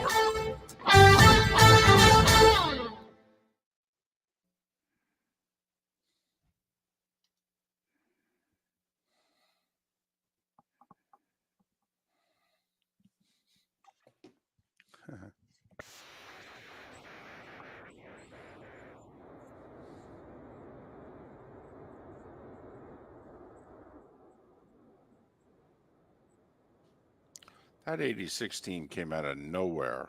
And you look back at all the guys that were on that team and you realize, oh, wow, there was a lot of talent on that team. But the Canadians had a pretty mediocre couple years before that. I mean, that's Chelios on the back line. Isn't that Charbonneau? I mean, Claude Lemieux, Wah. I mean, you look at the young guys they had on that team and you went, holy damn. I don't think I've ever heard holy damn in my whole life. I'm trying to clean it up. I like it. I think it's fine. Try not to curse. Well, that team still had Charbonneau, still had Larry Robinson on the team. Matt Noslin was their leading scorer. Bob Gainey still on that team. Didn't they have Claude Lemieux, Chelios? Claude Lemieux, who played played 10 games in the regular season, played 20 in the playoffs. Right.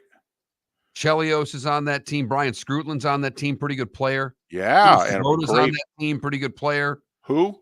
Peter Savoda. Oh, yeah. These are great playoff guys to have, too. Their game in the playoffs is better.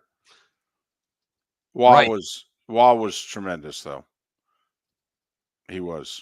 He single-handedly, he won the Rangers series in the conference final.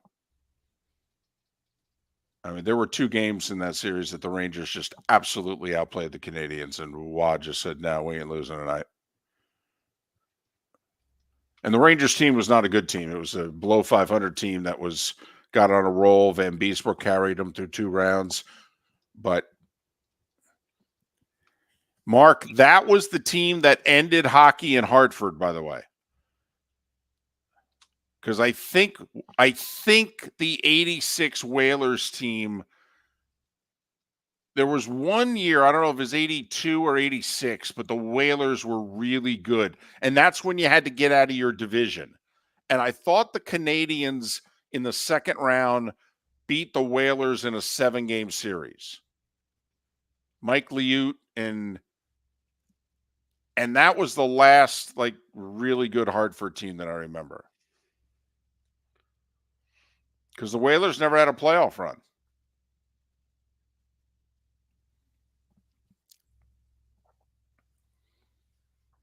God, I miss those days when you had to get out of your division.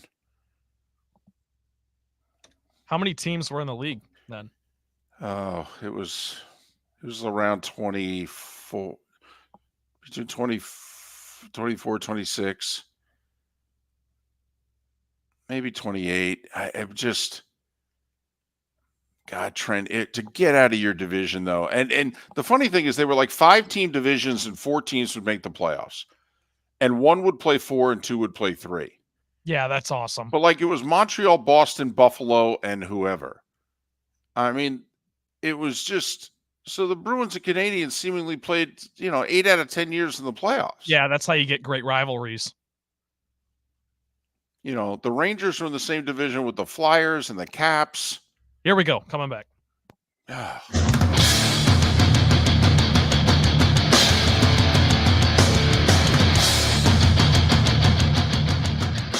You are listening to Miller and Moulton, exclusively on the Florida Sports Network. And now, here's Mark Miller and David Moulton. Diamond District bonus hour on this first day of February. How's your week going? We got over the hump together. Hell, you can damn near see the finish line from here, can't you? Well, you're at least making the turn for home. Miller and Moulton, the Florida Sports Network, from 6 until 9. But this hour is for you in the 239. Thanks to Jason and Todd at the Diamond District. They have been told there is a big day coming up in just under 2 weeks. And so they're going to change their marketing plan entirely to cater to this day. Late decision made by Jason and Todd at the Diamond District. They're going to sell jewelry for Valentine's Day. Not only are they making changes, big changes for Miller and Moulton this February. We're even going to work harder. We're going to work an extra day this month. Oh, for goodness sakes. Who's our agent? Who's handling our negotiations? You. Oh, well, no wonder we're working and not making. We're going to work an extra day this month. Yeah, all right. We owe it to you. If you insist. I'll tell you what, though. I'm only going to do it once every 4 years. Fair enough. All right. BFD or I don't know.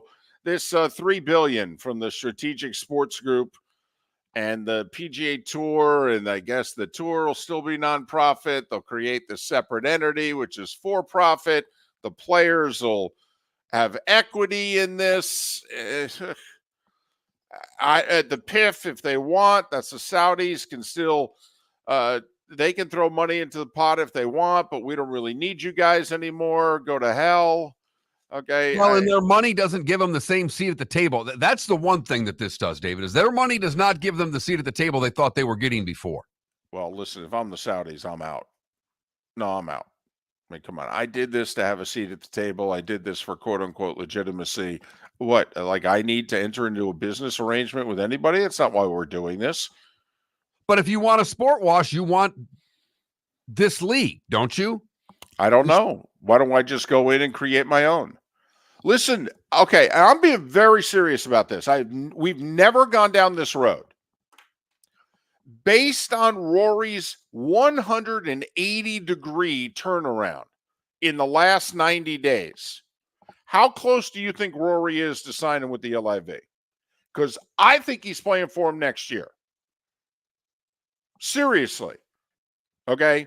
Seriously. Yeah, I don't. Okay. Really? Really? John Rahm just got $300 to $400 million. Okay, like Rory needs to play in the Waste Management, in the American Express. Rory wants to play a World Tour. Rory is like Monty was. Rory would still love to play 15 tournaments on the DP World Tour. He just won the DP World Tour Championship. He still plays a half a dozen or more tournaments a year on the DP World Tour. Okay, I think Rory's into being, he's in his mid-30s now. If he'd have won a Masters, I might take your bet. But I think the fact that he won't be able to play in as many majors would bother him. Why not? Not playing in the PGA if he's on the Live Golf Tour. Oh, sure. First off, he'll be eligible for the PGA. First off, he won the PGA, twice? I mean, so you get in it, I think he's in it for... I mean, the only one he's not in until he's, in his 50s, I think, is the Masters. And it's difficult to imagine the Masters not inviting Rory McIlroy. I mean, how many years would it have to be where Rory's status is such that the Masters would not invite him? By the way, to Mark's point, Rory hasn't won a major since 2014. Oh, no, we're well aware of that. Oh, we have banged that drum for years. And yes, he did win 2 PGAs, but it was 2012 and 2014. Right. The 2014 PGA is his last major. Mm-hmm. Oh, no. Phil Mickelson's won a major more recently than Rory. Oh, yeah. Oh, no. A lot more recently. Yes. Oh, no. We're well aware of who's won majors since Rory last won a major. Well, the only reason I bring that up is just because what Mark is saying. Like I mean, how long? PGA is that for life? You win a PGA, you're invited back for life? I think, or at least till a certain point. See, and I thought he was up against it because I thought it was 10 years on some of these. So well, if that's you start dropping off the world golf ranking points pretty quickly. Okay. Listen, you and I have banged on Rory pretty good for a bunch of legitimate reasons. But you're running a tournament here. Rory McIlroy wants to play. Are you really going to say, no, man, I'm sorry, I'm good. I got to make the Club Pro in Medford. I got to fit him in. I mean, come on now. I mean, at some point. He leaves the PGA Tour for Live?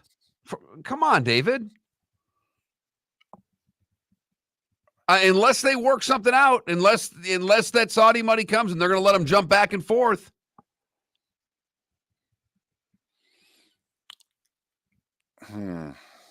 Well, those who come back are going to get punished, right? Well, I don't even care about that. I just find it, Okay, PGA Championship for life, for what it's worth. You only get 5 years of the other 3 majors. Okay, now he is a U.S. Open champion. The likelihood is they would give him an exemption for as long as he's a viable player on the world scene. The Open Championship, that gets you to your 65, right? Right. Okay, so the Masters would really be the one because he hasn't won it. And so in a handful of years here, I guess it's possible, 2027, 2028, Rory McIlroy, still in his 30s, all right, would not be eligible for the Masters. I think Augusta is inviting him. Do you? Okay. I do. I don't think they would. Who determines that? Augusta. Augusta. Well, okay, but like who? Augusta. I don't know what part of that you didn't seem to understand. It's the Augusta National Invitational. Right. There's a board. They call it the Masters, but it's the Augusta National Invitational. They choose who comes to I that guess tournament. what I'm wondering is what would their stance be on the whole Live thing to begin with? Well, they're not huge fans, but they didn't ban anybody from Live playing in their tournament. They basically said, hey, if you qualify, you can play. And those that have, if you're in the top 50 in the world rankings by a certain date, yes. And if you've won a PGA Tour event, you get in. And also if you're a past champion, which he's not. Right. So do you think they'd be more inclined to invite him back because it? I don't think so. I don't think they're going to change the rules. I would bet any amount of money you wanted to bet that the Masters would not change the rules of accepting players based on one player. Well, but see, they wouldn't have to change their rule. It's an invitational. They can extend the invitation to anybody they want. Okay, you extend the invitation to people who don't qualify. But they have a set of rules of how you qualify for the Masters. They would have to change those to include Rory if he was not under those rules. I don't see Augusta ever doing that, David. That's all. Well, but they do it for young amateurs around the world that they like, who necessarily haven't won the tournament yet to get them in, but they see them on the rise. And so, you got to win certain amateur events to get in. You got to win the Mid-Am or you got to win the US Am. Now they've added like the Latin American Am. They've added amateur things because it's a big part of what they are. But they don't just say, Trent Balley's an up-and-coming amateur, we're going to invite him. Do you remember this like 20 years ago? Catherine Cartwright, who grew up in Southwest Florida, and she was a terrific amateur player. And I forget the name of the tournament offhand, but men and women could play in this tournament. And she made it to the quarterfinals, playing against guys. And if she had won 3 more matches, you win that tournament, you get an invitation to the Masters. And I mean, she was, I think, a teenager at the time. And I think Michelle was in a tournament too, in which if she had won a couple more rounds, she was going to get a Masters invite. Man, that would have been something. I like, by the way, that Augusta Invitational that they have for the women. I love watching them play the course. I do. I think it's cool. And some of them, this Rose Zhang, she choked away like a 5-shot lead down the stretch last year, had to win in a playoff. Then goes out, wins on the LPGA Tour like it's nothing. She was throwing up all over herself trying to win this amateur event at Augusta.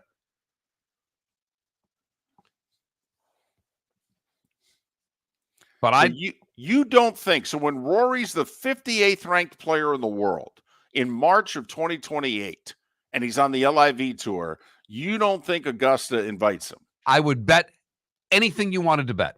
Okay. Anything. All right. Augusta doesn't change their rules for one person. I don't see it as changing their rules. It's their invitational. They can extend the list of how you get invited. They have a precedent. At least. Yeah, they do have I would say their criteria is 99%. You're saying it's 100%. Yes. Okay. Now here's the thing. There's no wiggle room. I'm trying to write this down as our second bet of 2024. The problem is it's a hypothetical bet. First, Rory has to go to LIV, or he has to somehow be ranked outside the top 50. How about this? He stays on the PGA Tour. His game goes south. Do you think they invite him? No. Okay. All right. I'm going to somehow put this down as a bet and hold on to this paper. Just put Rory $, question mark. I'll remember it just like we remembered yesterday's poll question, David. Right. Rory $, Masters. If that's any indication, we're in trouble. Big trouble. Big trouble. By the way, go ahead, David. No. Our poll question today is so Mike McDonald, the Ravens defensive coordinator, chose the Seattle job over the Washington job. If you were Mike McDonald and you had your choice, Seahawks or Commanders gig for the next 6 years. And I think I'm the only one who chose the Commanders. Don't know. Anybody else choose? No, 40% Washington, 60% Seattle. Okay. All right. So when I voted for Washington, I did list my reasons why. Maybe I've convinced a few people. So that Mark Miller, the David Moulton, FloridaSportsNetwork.com. That's how you vote. One of the many differences between Miller and Moulton. David reposts things with a little bit of a encapsulation. I just repost things. Yes. Trent, I'm the and here's why guy on the show. Located on the East Trail, locally owned Tiki Bar and Grill is an outdoor eatery next to the Hitching Post Shopping Center. Island-inspired food with a true tiki theme. The best place in Naples to enjoy the beautiful weather in Southwest Florida. The Naples Tiki Bar and Grill offers a great menu for dine-in or takeout. Enjoy our famous pulled pork, huge burgers, and Tiki Bar cocktails. Don't miss happy hour every day from 3 to 6 and live music 7 days a week. See you soon at the Naples Tiki Bar and Grill, 11498 Tamiami Trail East. Visit Jason and Todd at the Diamond District. 20 years ago, Jason and I had the idea for a jewelry store like no other, with a vast selection of certified diamonds priced 8 to 12% over cost.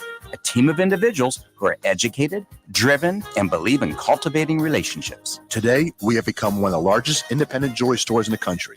Todd and I love what we do and are in the store nearly every day, along with our GIA gemologists, master jewelers, custom designers, and non-commissioned diamond consultants, all of which we consider family. As direct diamond importers, we travel the world, forging relationships and sourcing diamonds. What we love most about our business is that we can call Southwest Florida our home. If selection, value, and comfort are important to you, give the Diamond District an opportunity. You won't find a better diamond buying experience. Todd and I look forward to shaking your hand and welcoming you to our Diamond District family.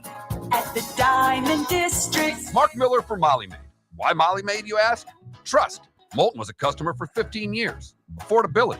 Didn't I just say Moulton was a customer for 15 years? Worry-free services. Our professional house cleaners are fully insured and a 24-hour warranty. Call Molly Maids today at 239-774-5839. That's 239-774-5839 or online at mollymaid.com/FTMYERS. That's mollymaid.com/FTMYERS. You were listening to Miller and Moulton on the Florida Sports Network.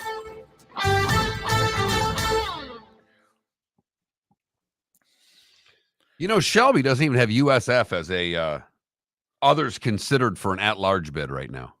Their net's like 116. Gotcha. Yeah, they just don't. They don't play enough heavy hitters. They're tied for first in the American. Yeah, that I mean, know. I think that should at least put you on the radar. I think they're on the radar. They're just, no, I mean, based on what Shelby, like on Shelby Mass, the guy that we have on, he's got, last 4 in, first 4 out, next 4 out.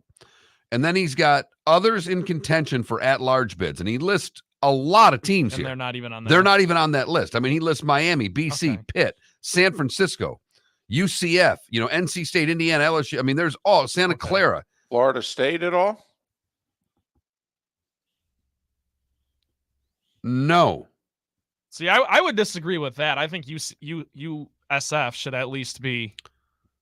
And he's got USC on life support, but probably dead to make the tournament. Oh my God, he's got them on life support. They're like 9 and 13. Well, shows you what playing the schedule that they did and where you probably look at their net and some of that stuff's a lot better than what you think. They got to win the Pac-12 tournament to have any shot. The Conference of Champions. Yep. Which Andy's never done. He's gotten to the finals twice, I think, but he hasn't won it. Hell, he got to the finals 1 year and didn't get an at-large. So I'm getting guilted by my wife and daughter. They're doing some fundraiser for the American Heart Association. And now I'm being told, my wife's already given money to my daughter for this because my daughter's now second place. Like they're expecting me to come off my hip for like $50 or $100 for this thing.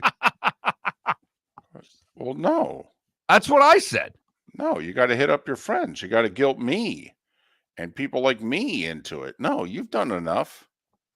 That's kind of where I'm at. It's like, go knock on some doors, Maddie. You know a few neighbors. Get a buck, 5 there, 10 there. Yeah. I mean, she could show up, be the cute kid in the lounge after a round of golf and work the room. Absolutely. First, the only problem with it is you got to do it all online. If she walked in after a round of golf and said, I'm raising money, the old way we had to do it, you fill your name or whatever, she'd get, I'm not joking, I bet she'd get $200 to $500 on a Friday afternoon just walking the 3 groups of men that play. 20 guys a group. 60 guys, I bet you she'd get 10 ahead. Well, what are we waiting for? Thank you, Burgess. What an iconic movie. Oh, here we go. By the way, I think I got you. All right. It's got all the people who qualify for the Masters right here. And at the very bottom, the Masters Committee, at its discretion, also invites international players not otherwise qualified. This is according to the Augusta National Golf Club. Okay. I'd love to know who the last player they invited under that clause was. All right. Oh, God, no, more research. No. I don't think you're going to be able to find that. You guys are at a stalemate with this. Well, also, A, it's a hypothetical, and B, it can't happen for years. Right. We're making a bet about 2029 right now. That is the bonus hour for you.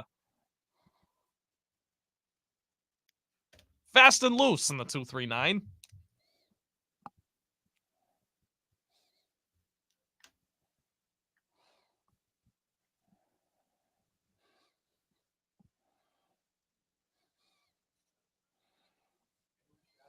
David, where are you going for lunch? Well, I know I'm picking my mom up. We're going to Krispy Kreme. And then it's my granddaughter's second birthday today. So oh, wow. We have to purchase something because she doesn't have enough. She is really lacking. I mean, only grandchild on both sides and only great-grandchild. I mean, she is really lacking. Holy blank. Today was the day when, in 2022, David Moulton became a grandfather. Coming back. Welcome to the bonus hour, brought to you by Jason and Todd at the Diamond District. And now, here's Mark Miller and David Moulton. 21 minutes past the hour. The Diamond District bonus hour. Thanks so much for listening to Miller and Moulton. Poll question. Mike McDonald had a choice, Seahawks or Commanders. He chose the Seahawks. Got a 6-year deal. That's the new thing. Canales got that in Carolina. McDonald got that in Seattle. I mean, we know that these guys means 3. Yeah, right. But I mean, at least they're getting paid for 6, though. That's good for them. By the way, longtime special teams coach of the Bucs retired. I mean, Todd Bowles' whole staff is walking out the damn door, except on the defensive side. Honestly, he's losing everybody. It's okay, Bucs fan. And I know Canales helped resurrect Baker. That offense was not a juggernaut. It's not like this was the greatest show on turf Rams. They couldn't run the ball. I mean, that offense had limitations, and maybe a lot of it was personnel, but I don't think it's doomsday in Tampa, David. That's all. How big of a deal do you think the reasoning, not the transaction, but the reasoning reportedly behind the transaction? Boston College head coach Jeff Hafley said, hell with this. I'm done with college football. This is a mess. I don't want any part of this anymore.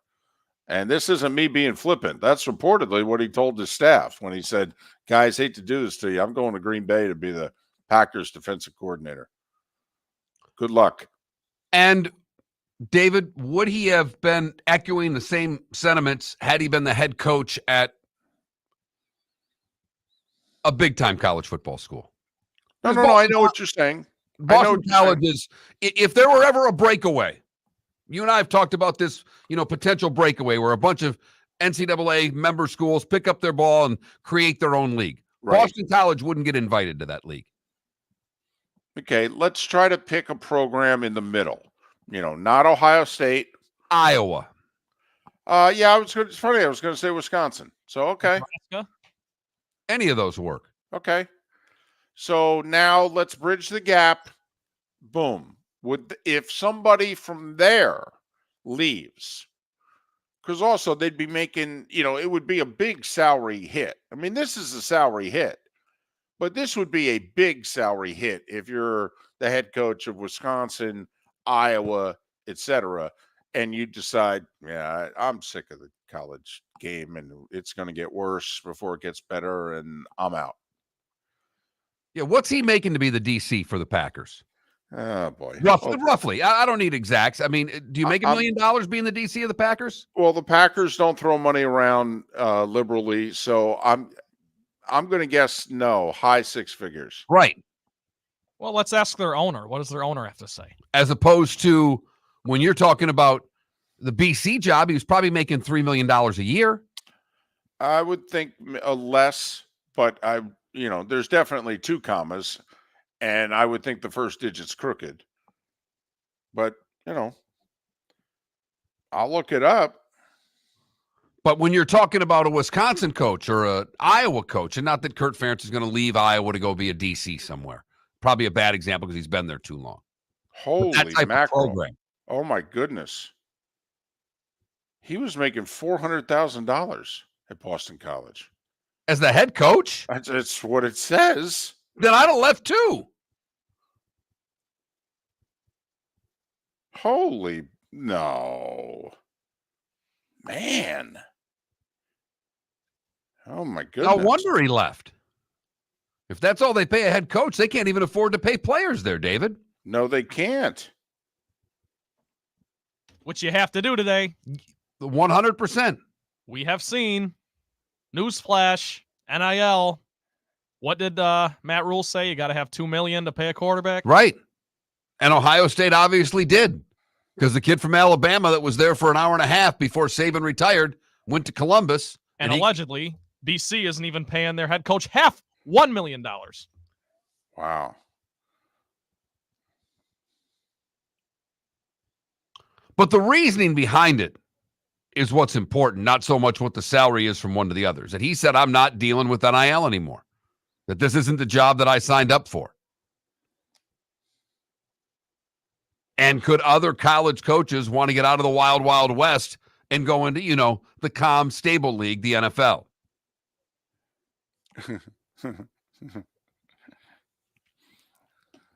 So anyway, that happened yesterday. You may have missed it.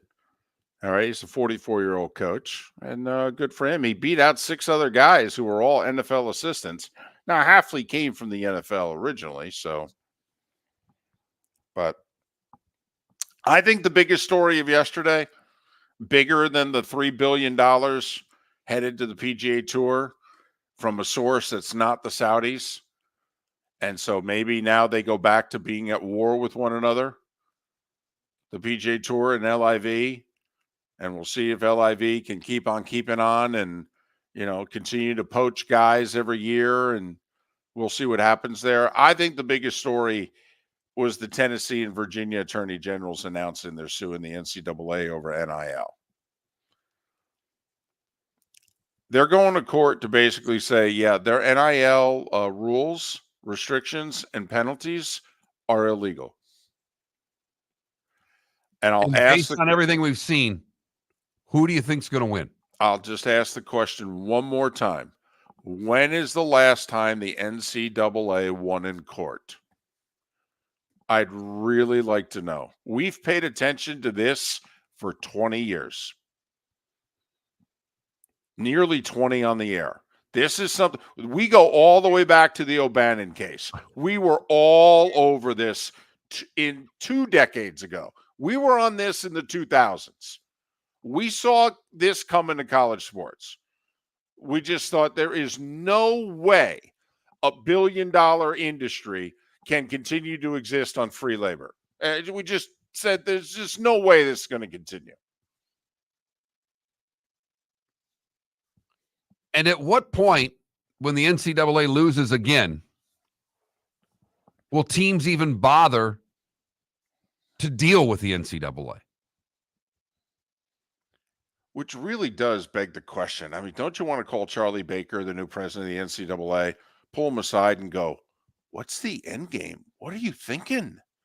I'd like to know, why'd you take the job? What did you actually think you were going to accomplish? I mean, you didn't see any of these problems when you took the job and thought you could solve them?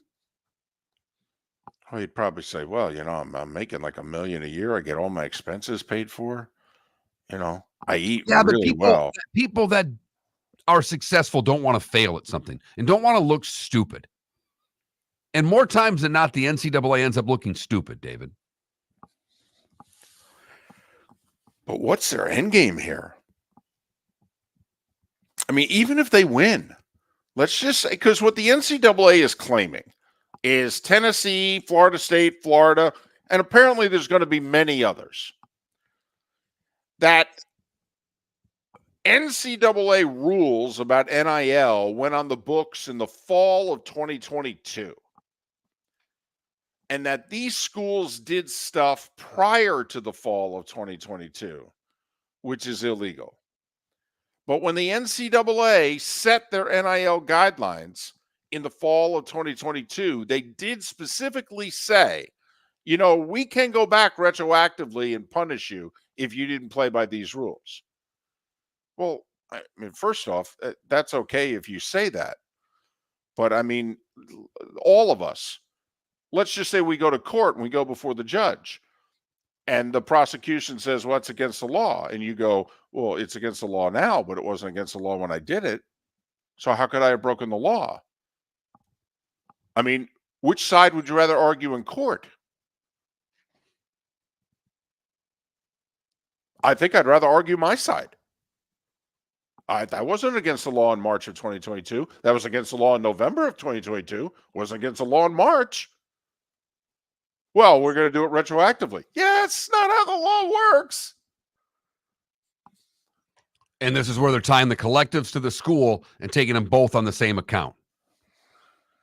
Miller and Moulton, the good, the bad, and the ugly. Today was a day when what's on tap. It's how we finish things off right here on the Florida Located Sports on Network. the East Trail, locally owned Naples Tiki Bar and Grill is an outdoor eatery next to the Hitching Post Shopping Center. Island-inspired food with a true tiki theme. The best place in Naples to enjoy the beautiful weather in Southwest Florida. The Naples Tiki Bar and Grill offers dine-in or takeout. Enjoy our famous pulled pork, huge burgers, and tiki bar cocktails. Don't miss happy hour every day from 3 to 6 and live music 7 days a week. See you soon at the Naples Tiki Bar and Grill, 11498 Tamiami Trail East. The waterways of Naples are a beauty to behold, and the Bayfront Inn has multiple ways for guests to enjoy the water and have some fun. Gather your family and friends and enjoy a leisurely day on the water with a pontoon or deck boat. If you prefer to explore the waterways without a motor, the Bayfront has canoes, standboards, and kayaks. At the end of your journey, enjoy lunch or dinner at the Bamboo Tropical Bar and Grill. The Bayfront Inn, something for everyone, on 5th Avenue in Naples. The law firm of Michael F. Hornung specializes in criminal defense, DUI, personal injury, nursing home claims, and auto accidents. I'm a former prosecutor with over 34 years of experience. The information I know is information you need to know. If you've been arrested for a DUI, time is of the essence to maintain your driving privileges. Call the law firm of Michael F. Hornung for a free consultation. At the law firm of Michael F. Hornung, we are committed to excellence in your representation. Being a local attorney with local knowledge is clutch to the success of your case. For over 30 years, we have successfully represented the citizens of Southwest Florida. For a free consultation, call 239-437-0095. That's 239-437-0095. Our offices are conveniently located in Fort Myers. Visit online at mfh-law.com. You are listening to Miller and Moulton on the Florida Sports Network.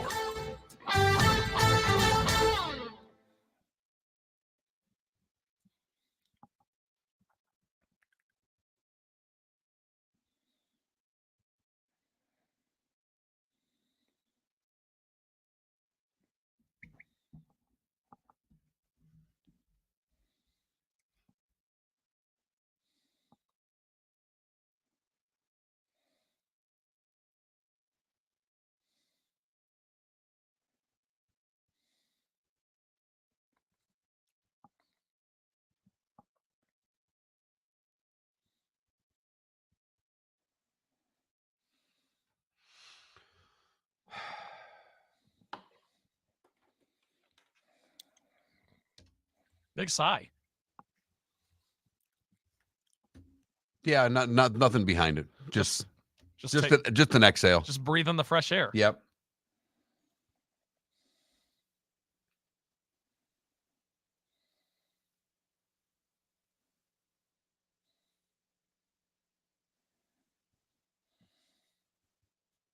What has been the worst head coaching hire, do you think?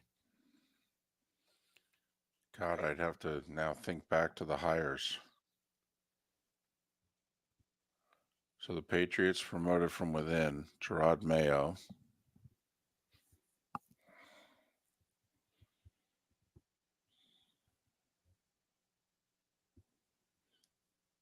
Carolina hired Canales. Atlanta hired Raheem Morris. Seattle hired McDonald. I think the Canales hire is the worst hire.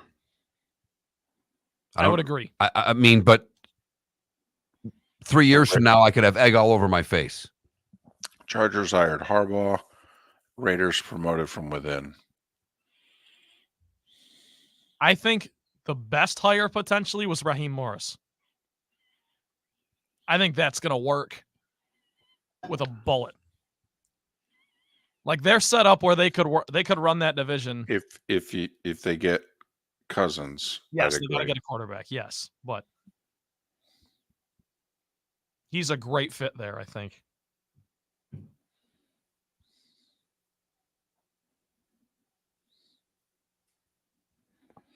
The Dolphins are interviewing Chris Shula for their defensive coordinator position. Mm-hmm. What's the relation?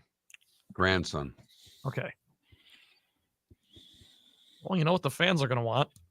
Or maybe not. I don't know. Fans want to win.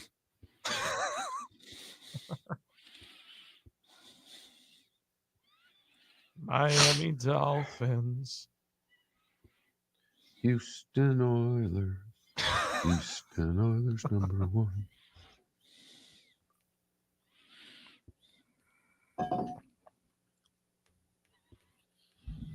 It was pretty funny that one of the Hard Knocks, Mozart takes his kids to the beach and his kids are singing it. Really? It was pretty cute. That's awesome. It was pretty cute.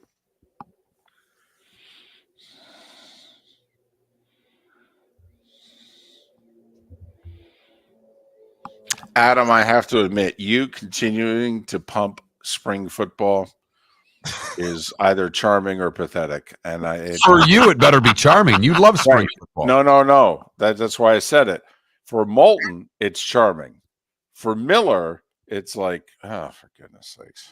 He's coping with the Jaguars. I get it. I'm looking forward to spring. No. Hell, this is Adam's got the bug far more than I do. Way more. Adam wants us to have a weekly guest to go through like that week's games, and yeah, it's sad. Michigan Panthers, let's hunt, baby. Oh my God. I'll tell you what, a couple of years ago when they hired Jeff Fisher. Well, yes. I was fired up. You don't understand how much Moulton thinks Jeff Fisher's the worst coach that's ever coached in the NFL.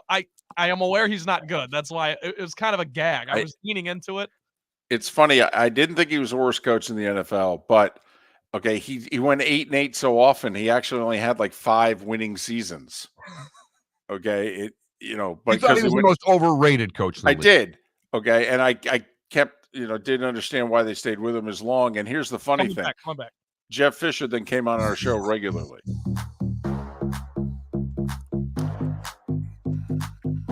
Welcome to the bonus hour, brought to you by Jason and Todd at the Diamond District. And now, here's Mark Miller and David Moulton. 22 minutes until the top of the hour, 16 until we're out of here. Pat Kerwin joins us live from Mobile in the Senior Bowl tomorrow. There's a couple of things going on in the sports world as we speak. Are you ready? So the Dolphins are interviewing Chris Shula for their defensive coordinator job. Grandson of, been an assistant for the last 7 years with the Rams. So he qualifies because he is shaking Sean McVay's hand, and that's really all you need to get a prominent job in the NFL. So anyway, that's a little interesting tidbit. Worldwide, Mark, Lewis Hamilton is leaving Mercedes for Ferrari in a year, and apparently the world is not going to rotate properly on its axis because of it. If you say so. David, I've tried several times in my life to get the motorsports craving that so many people have. And I can watch a little bit of NASCAR. But the open wheel racing to me, and I know F1's the best racing, the most technology, the best drivers. I get it. It doesn't work for me. Doesn't work for me either. To me, it's not racing, it's driving. It's entirely about the car. Lewis Hamilton was the best driver on the circuit. All of a sudden, Mercedes, their cars started getting passed by Red Bull, and Lewis Hamilton not even remotely competing. What's interesting, though, is he's going from Mercedes to Ferrari, and Ferrari has struggled every bit as much as Mercedes, apparently, lately. So anyway, it's not for another year. But Lewis Hamilton leaving Mercedes and going to Ferrari. I would, too, if given the choice. I'd run to Ferrari. Why not? You get a car was part of the deal?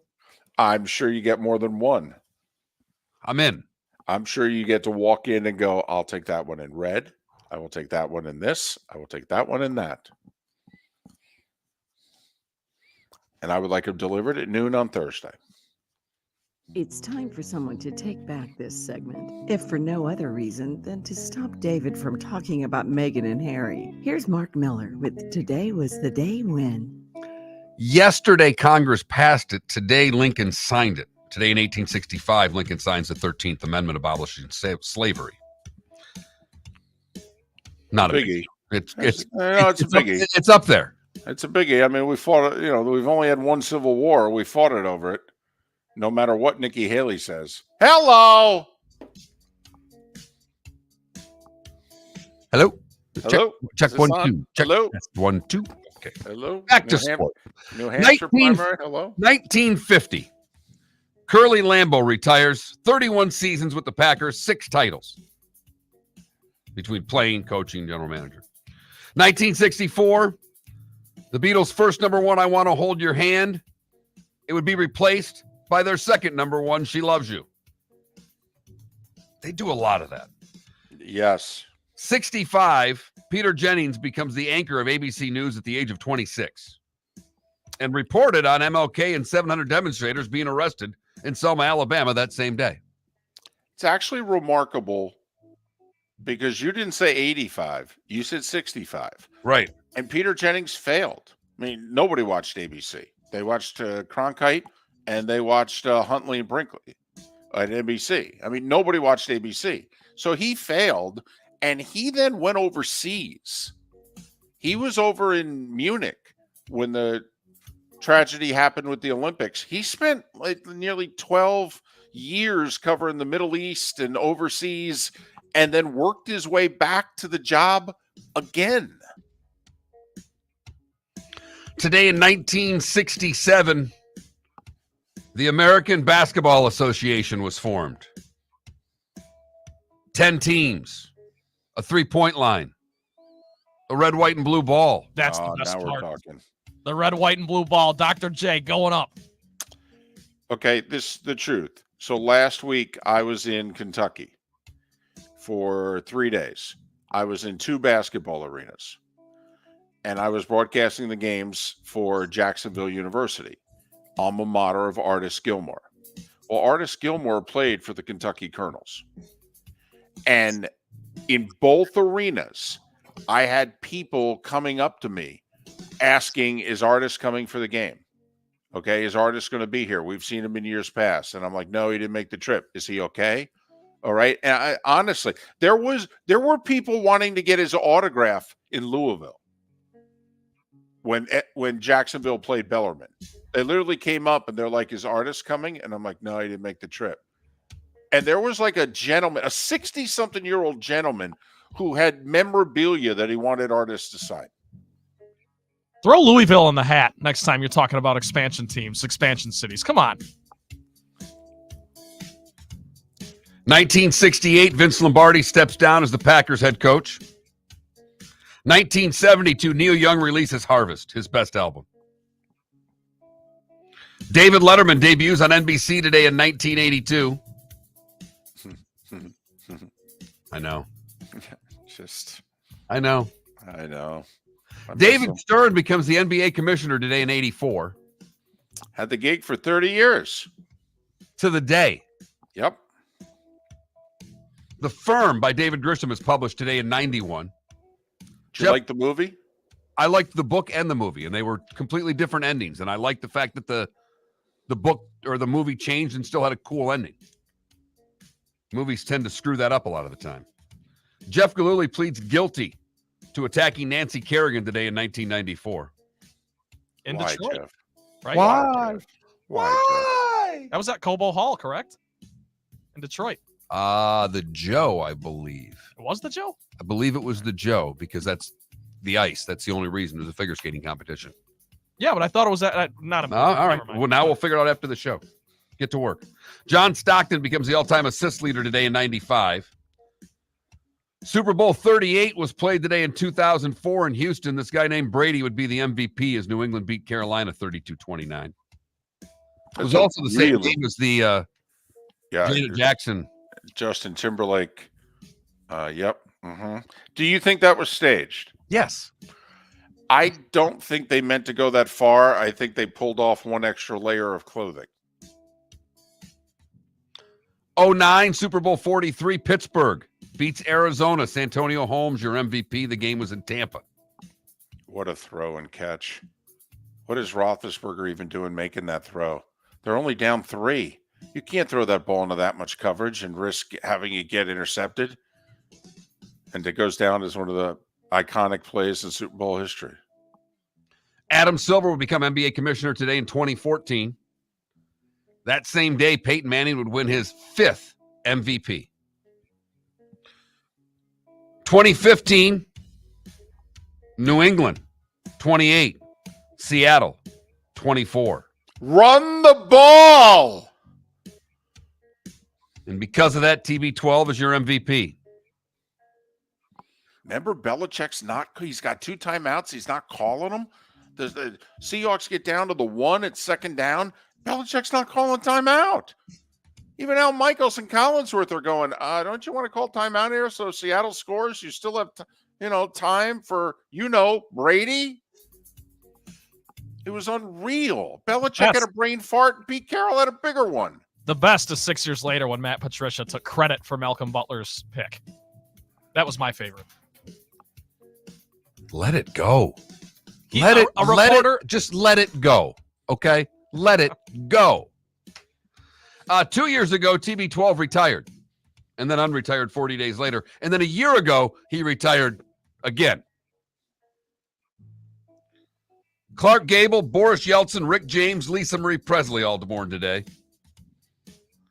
Golfer Jim Thorpe is 75. Mark Recchi is 56. Actor Pauly Shore is also 56.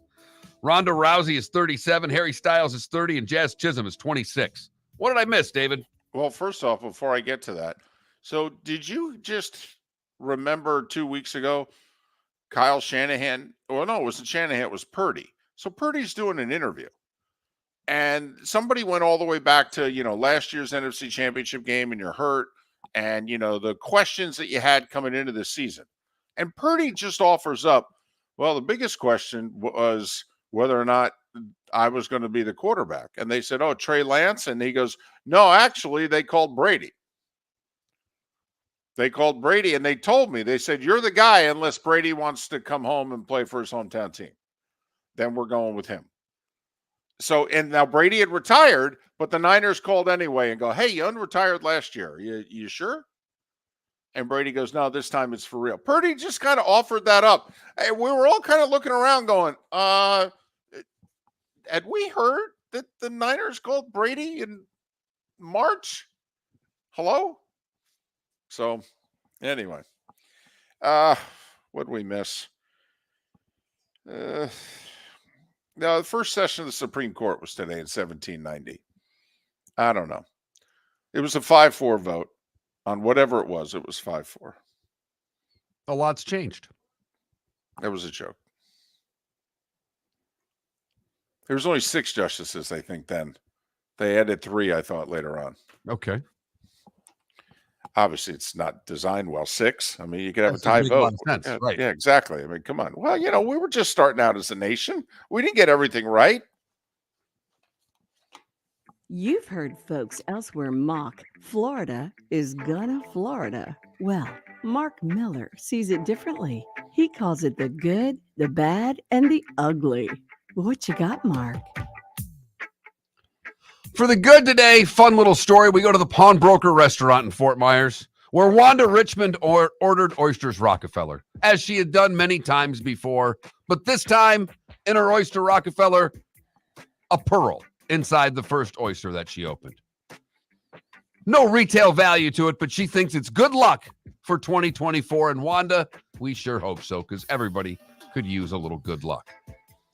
For the bad, we go to Bonita Springs, where Amon Locklear was hoping to sell his motorcycle for $5,000. Amon, I don't know how smart you are, but I'll let our audience be the judge, because someone came over to test drive the motorcycle that he listed on Facebook Marketplace. The suspect took off towards the field and never came back.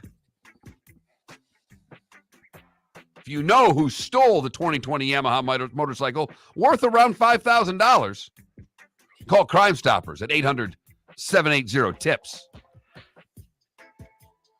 Finally, the ugly, we go to Cape Coral, where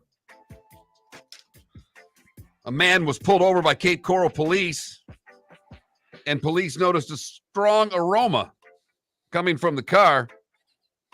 The man had a pound of weed with him, and for making an improper turn, found himself in jail. And that is the good, the bad, and the ugly on today, February the 1st, 2024. Want to give a shout out to our buddy, Mr. Semesco. We mentioned it earlier in the show, but I mean, he doesn't give himself any credit. So, we don't want to give him a ton of credit. But 600 wins at FGCU. 13 straight years of 25 or more wins. There's one other women's basketball program that can make that claim. UConn. Yeah. That's Trent, all. you've not met Coach Semesco yet, but I can tell you that you'd like him for this reason only. Coaches women's basketball and is probably the biggest metalhead I've ever met in my life. Love it.